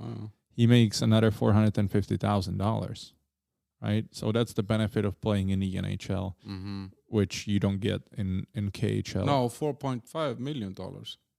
Right. We're $200,000 we're, a year. We're gonna edit this. Yeah. Yeah. But okay. So and talking about that, how long is a career? I mean, how? Right. That's the other part, right? So like average NHL career is 5 years, not even. It's like 4 point something, right? So that's how quick the turnaround is. So there was times the guys played till they were 40. Now, when you're 33, like you're getting out of the league. In Europe, you can play till you're like 37, 36, 37. And then, there is obviously some guys that outliers, play, someone who is really older and someone, Yeah, but I would say that the average career could be like 10 years. So, yeah. And what about like, because when you're, do you get sponsors? I mean, like if you play in the NHL, you could have sponsors also. Someone, I don't know, you could be on some morning cereal advertisement or something locally or whatever. Hockey's not as big as like NFL and NBA, so there might be a couple players that have some deals like that. The best of the best, but it's not very common. I remember coming into the league.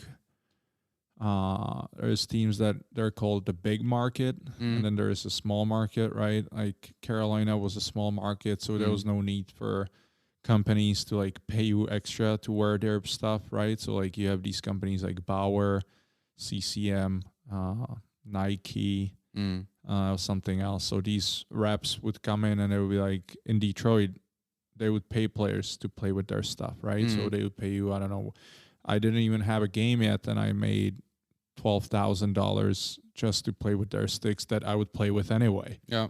Because I didn't want to change. But in Carolina, right? they wouldn't do that because they don't have to. Yeah, they can't sell enough sticks in Carolina to. Right. So there's no benefit for them. So you get nothing. Maybe one player in Carolina would have a deal or two, but that would be it. Yeah. So this is not like in some other sports where maybe even the sponsorship deals can be bigger than the income. No, it's interesting because I saw this picture the other day of how paychecks of like these major sports evolved, and I want to say 20 years ago, it was like the 3 highest paid players, and it was around the same. It was NFL was like 13, NBA was maybe 12, and hockey player was like 10 million per year. Right. And now we're 20 years later, and NBA is like 43. NFL might be even more, right? MLB and NHL is still at like 14, which is bizarre, but it's a very specific sport, right? Like it's hard to make your fan base bigger because it's you can't just go to a different country and throw out a pair of skates and tell people to play because they don't have a rink. Yeah. Where soccer, you give people soccer ball and they can play on the next grass. Right. Yeah. And you gain fans quicker. I mean, I think the NHL is doing a good job of like spreading it around, but it's much more slow process. And because I mean you don't seem. I saw it actually for the first time after moving here. I saw this winter where you had like proper frost and some of the ponds here in the parks were frozen, and it's the first time that I actually see kids play hockey on ice here. But you see them play football every day or basketball or whatever. So it's kind of this entry barriers in a way to the sport. Yeah, exactly. So you spent 4 years now in Russia, and it's interesting because I mean, obviously in this part of the world, Russia has been the main influencer. I mean, politically and historically. I mean, this is the big elephant in the corner somehow, and I have to say that, like, I haven't felt that Czech Republic or the people here are extreme fans of Russia, to say. And how is that to go as a Czech? I mean, I know that you spent a long time away from here, and you were young when you went to Canada and then to the States. But is it easy? No, it's not easy. Obviously, mostly it's because of what happened here in the past, 60, 70 years. And with the older generation, it's really stuck with them, where I didn't grow up with it.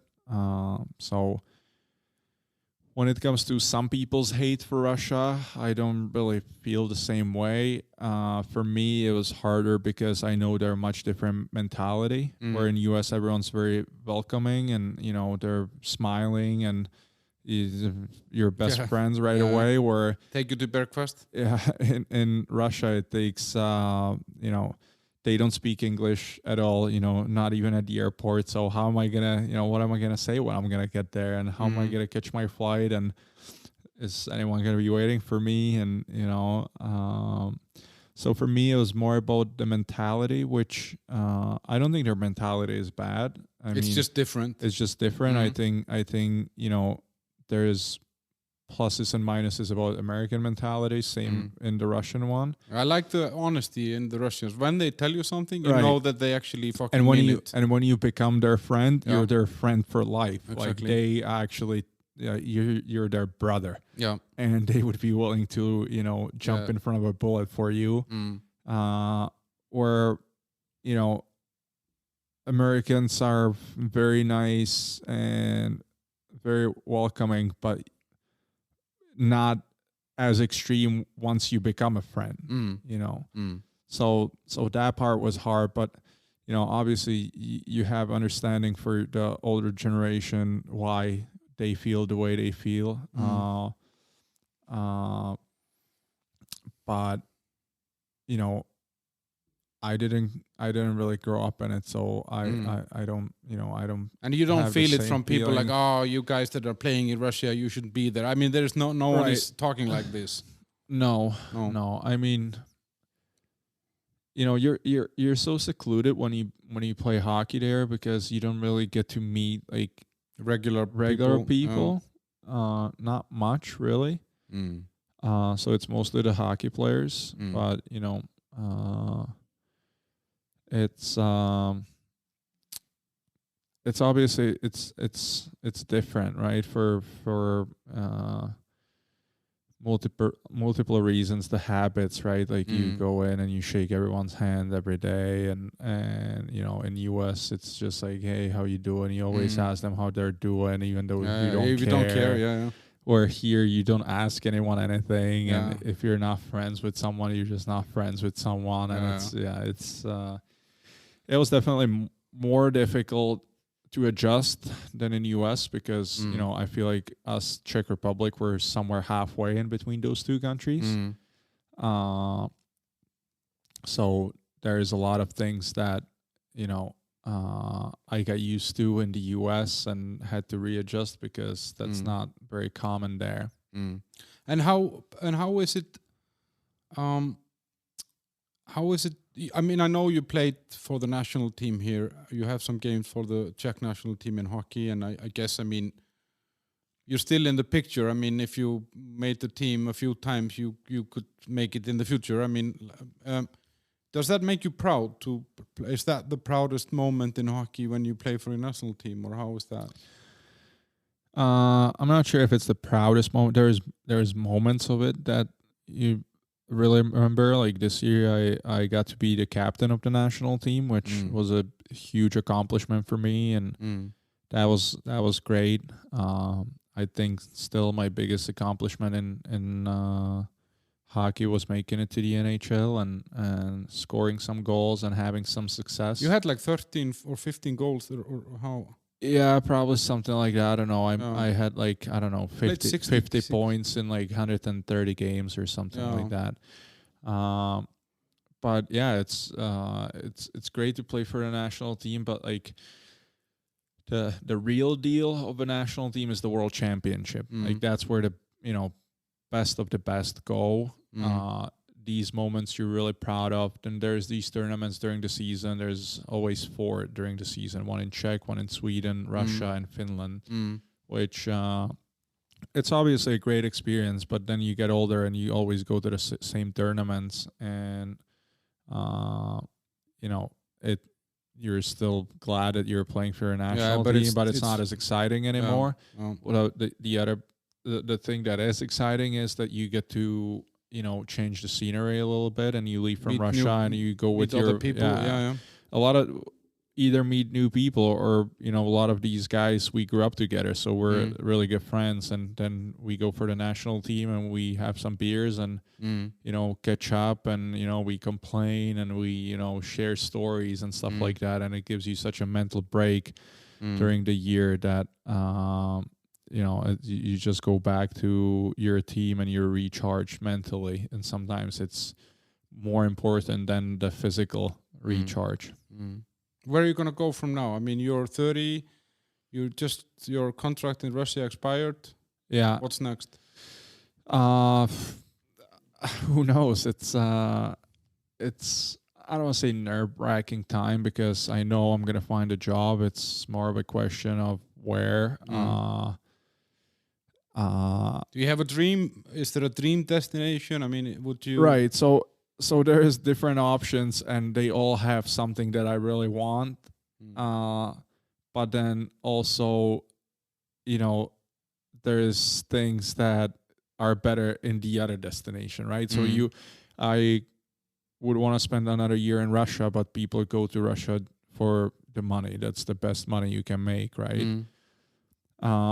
But it's not my ideal location of playing hockey, and I would love to play in Switzerland, right? It's a great country. And their hockey is actually Their decent. hockey is really good, but the money is not as good as the But the taxes Russian. are low.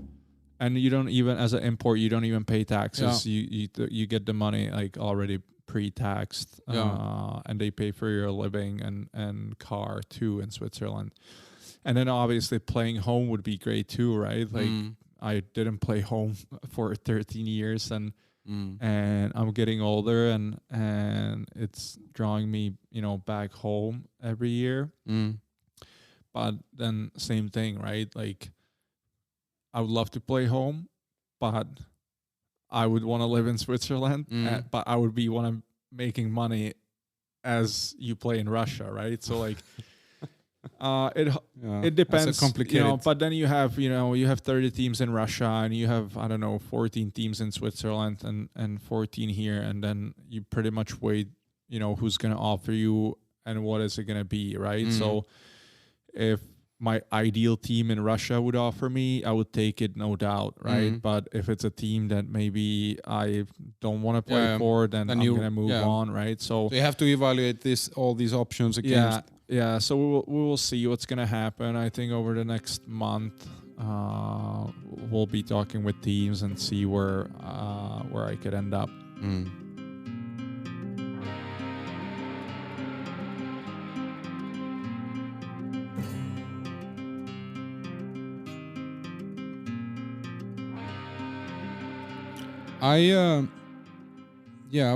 So how many years do you think you have left, and what happened then? What happens to a retired hockey player?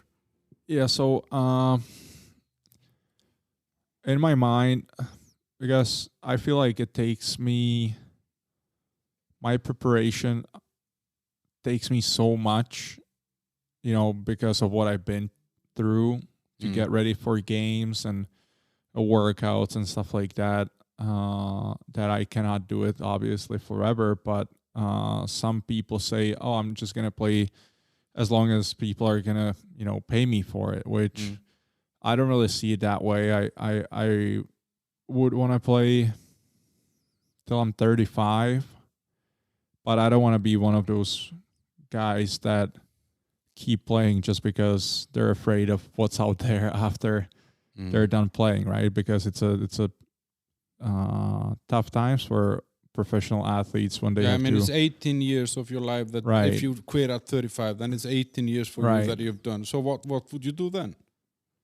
There's a lot of things meanwhile that you prepare for, and I'm glad that like there's people around me that, help me not prepare for, I don't want to say prepare for a real life, but you obviously want to try to be smart about your savings, right? So like you don't want to spend all your money now because like all these numbers that we were talking about, they sound great, but you make these numbers for 10 years, right? So in reality, if you take it from those 10 years and split it in 40 or 40, then it's a whole different game, right? So you just want to invest your money in a smart way that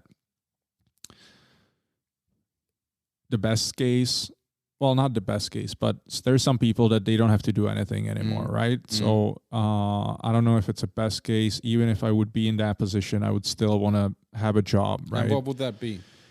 That's a tough question, right? Because a lot of players, I feel like it's natural for them to, become a coach or, like you said, trainer and all these. But I always said maybe I could be a coach, but I only in case that I have enough money that I know I don't do it for the paycheck, right? Like I want to do it because I love it. And if I would be doing it for a paycheck, I would rather do something else, right? Like I feel like, especially in US, former athletes are demanded even though they don't have, the training or the skills, right? Because of their mindsets and because of the fact that they can, solve problems and they can take care of themselves. So like my ideal scenario that I somehow created in my head was, because I've been through so much and I've played so many places and I know how it feels, and I know how it feels to be great, and I know how it feels to be at the bottom, and there was always something that was a little missing in my life, and that was someone who's been through it that can help the young players, right? Mhm. So So more like a mindset. I would almost want to be like a, let's say I would talk to a college and I would say, hey, I just want to be like a big brother for the players, right? Mhm. Like I want to be there for their mental growth and mental health, Mhm. right? So they have someone, because a lot of these kids, they live out of home, right? It's not they live with their parents and they can talk to their parents, or maybe there's something that they want to talk to their parents about, but the parents have no idea because they never played the sport, Yeah, right? So yeah. they don't understand what's behind it. So like that would be my ideal scenario, where I would just want to talk with the people and support them with your support them, experience. support them mentally, and talk about different things, and focus on other things too, right? Not just hockey, but life, and build their character, and help them grow as human beings at the same time, and help them if they have problems. Take them out for lunch, talk about their issues, stuff that they might be afraid to say to someone else, or to talk to the coach and tell the coach. And yeah, so that's something that would be interesting to me. Another thing would be real estate. But that's boring. For some people it might be boring. I actually enjoy it. I could picture myself maybe buying an apartment, redoing it, selling it, something like that. But honestly, I can't even tell you, because I sometimes I think about it and I'm like, oh man, what is it gonna be? But I just know that the fact that you don't know is not gonna stop you. I just don't want to be sitting at home on a couch and thinking about what I'm gonna do. I'm gonna probably try multiple different things, and I'm gonna find something, and I'm just gonna go with it. But I know it's gonna be hard time. It's hard time for any hockey player. It's a hard transition to go from this action and attention and all that. Right. It's a lot of adrenaline. Well, can you imagine you get into a fight, verbal fight with your spouse, and you are angry, but then you can go play hockey the next day and you just get it out of your system, right? Or you go work out and get it out of your system, and so, and then I don't want to say fame, but like the adrenaline and of the attention and the fact identity. that 20,000 people are watching you and they admire you in a sense. And I'm sure that this is like very primal thing, and I don't want to be that way, obviously, and I don't put any value to it, but I know at some level it's there. And it's something that you're going to be missing, right? You would Some be people more than others. Fooling yourself if you said it's not there. I mean, it's for everybody. And right.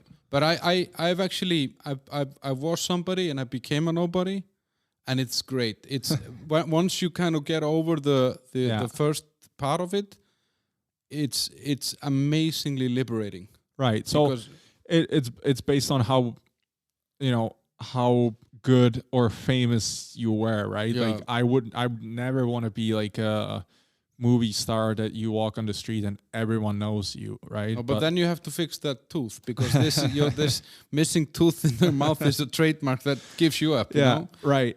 But then you also get some benefits out of being a professional athlete, and people treat you better, and that's something that it opens doors. Right, right, and you might lose that eventually, and I think people have hard time dealing with it. But I just hope that it's not going to stop me, and I just want to move on and find something else in life, because I'm going to be 35, but I have another 35 years ahead of me.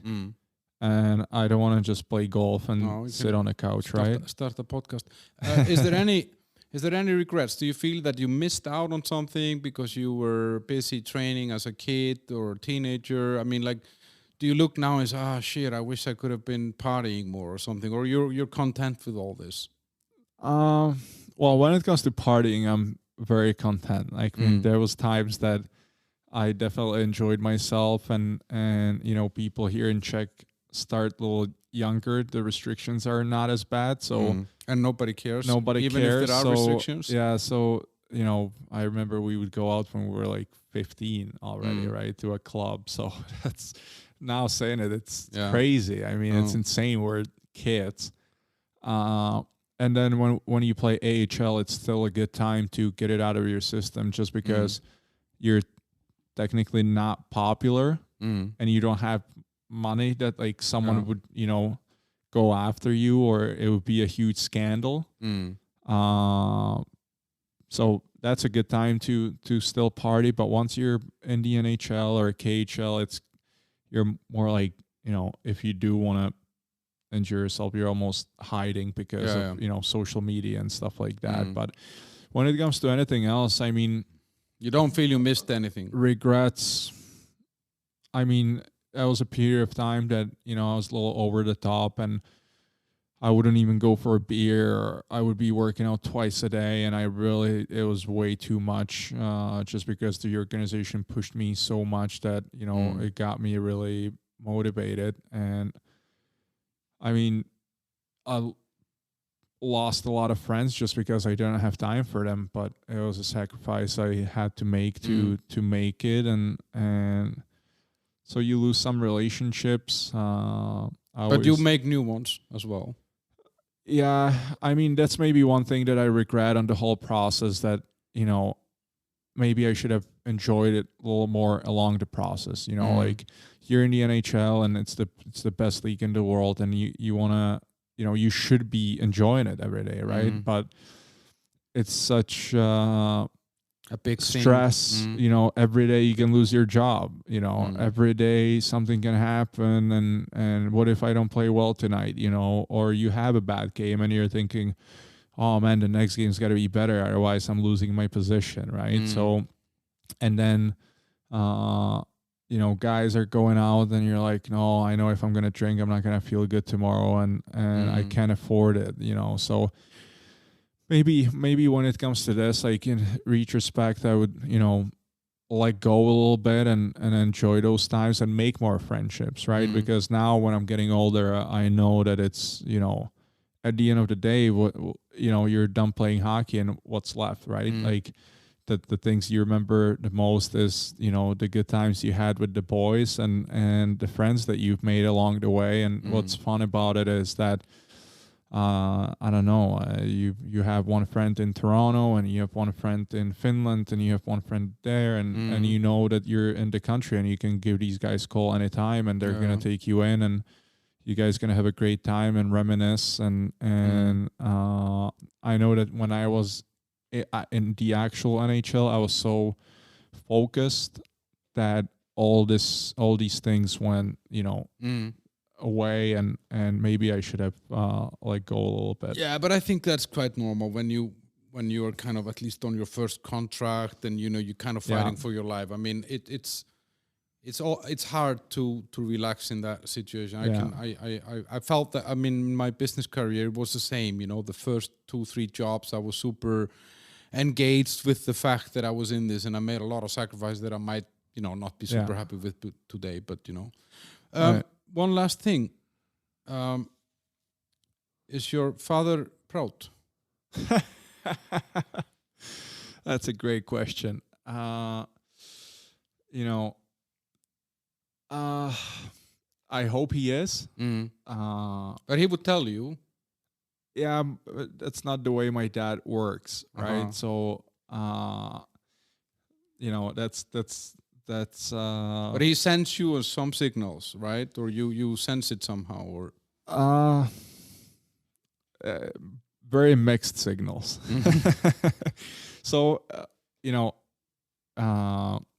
like playing with all those different people and the different cultures, and you can see that, like, Swedish players, they're always super confident because the parents just tell them all day long that you're the best and you're the best, and they can't even touch him, and they're like, we call them silver spoon in their mouth, and I can see it with my future wife, that I can see it's so instilled in her from her childhood that like they've been telling her that, you know, she's great and beautiful and, you know, it's whatever you want. And we never grew up that way. Like it was, my dad was more of a,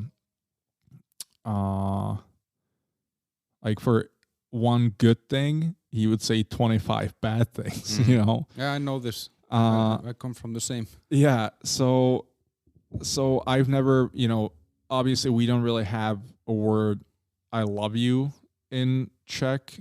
We do, but we don't use it in the same way as Americans do. That, you know, you love this and love that. In Czech, it's more intimate and it's mostly in between lovers and partners. You don't really tell that to your kids, you know. I don't know if I've ever heard that, you know, him say that he's proud of me. It's also, he also has this kind of mindset where if he sees that I'm too happy, he's going to knock me down a bit and put my feet on the ground. And if he sees that I'm maybe too hard on myself, he's going to tell me, oh, no, it's okay, you know. But so it's not unconditional. It's not unconditional. And the proudest I probably have seen him was when I played my first NHL game, and he actually jumped on. Like, these are the things that I know he's happy and proud, right? Like, he came on a plane. I called him and I said, hey, I might be playing tomorrow. Like, it was such a shock to all of us. And the next day I'm messaging him and the messages don't come through. And then I'm messaging his wife and she's like, yeah, he jumped on a plane yesterday. He's flying to Detroit. Yeah. So like, these are the things that I know that he is proud and he, that's how he shows his love, I guess. But it's never verbal, right? Like, but yeah, after the first game I came out and I was like, man, I probably could have, you know, done better. And he was like, are you crazy? Man, you're 23 years old. You just played your first NHL game. It's unbelievable. So that was probably like the proudest moment that I've experienced with him. It's interesting because he's really like an influential. He put in you, and I mean, obviously having a 1.5-year-old brother created a certain level of competition as well that gets into you. I mean, you wouldn't be where you are today without this. Right. No, I mean, that's 100%, for sure, right? So, yeah, I mean, I'm sure every single kid when they're around 20 years old, they always can look back at their parents and how they raised them, and they always going to complain about something, right? Like, there's no one parent in the whole world that did everything right. No.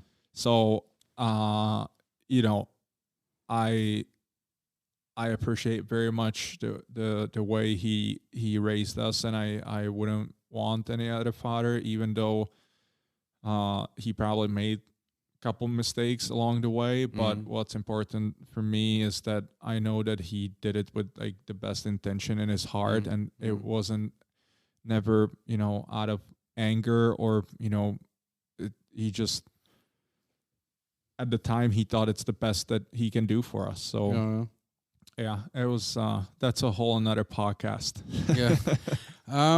Okay, guys, so yeah, we're kind of. I mean, actually, I don't remember if I mentioned it in the beginning, but you know, we met at the Old Bar. Yeah, and you are a frequent client of the Old Bar. Yeah, and that's where we started talking. Yeah, why do you? What is it that you like there? You know what? It's because it's one of the sponsors, and it's important to. Oh, okay. To have first-hand I would promote them either way. I mean, you know, there's no other place around here like it, right? So like I would be making my own breakfast at home, and mostly it would be eggs or some yogurt with berries, but Americans really taught me how to eat oatmeal and peanut butter. Yeah.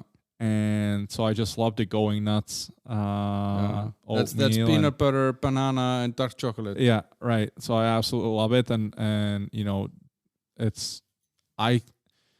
there's things that I can make at home, and they're maybe as good as in restaurants, but I can never make oatmeal this good. That's for sure. And my girlfriend absolutely loves it. She loves the strawberry cheesecake? Yeah. Man, she gave me a bite the other day, and It was so good. It was actually like a cheesecake. But But it's good to hear. yeah, It's, I didn't want to make the cheesecake the new habit, so I'm just still going Sticking with to the old one, yeah. going nuts. yeah, that's great to hear. Andrej, maybe if people want to know a little bit more about you, obviously I will put some links into the episode description on Spotify and all those places where you can listen. But what is your Instagram if people want to follow you? I think it's a Nesty11. Yeah. At a Nesty NESTY 11. Mm-hmm. Yeah. And any other places? I mean, you don't have a page or anything. I mean, this is your primary window to the world, right? Yeah, it is. I'm not a big. I use Instagram. That's probably the only thing that I use, but I'm not a big social media guy. Especially what lately it's been going on with social media. I'm kind of the other way, and I kind of want to delete it. But Instagram's the only thing that I'm using. So guys, you only have to follow him in one place, but you can follow me everywhere. There's a Facebook page, The Bunker, How the Hell Did We End Up Here? There is an Instagram account called Bunker Prague, and then my private ones are Midlife Crisis Warrior, both on Twitter and Instagram. Thanks to the sponsors, the great Oat Bar and Alfred Jobs. Follow the show to never miss an episode, and share it, and tell me if you know some cool people that I should talk to or any topics that I should address. Thanks for all the feedback on the recent episodes. I'm happy that you are happy. And Andrej, what are you gonna do tonight? I don't know. This might be the first night I don't have plans since I came back 2 weeks ago, so I might just read a book or something. I don't know. But thanks for having me. It was a blast. Yeah, thanks for coming.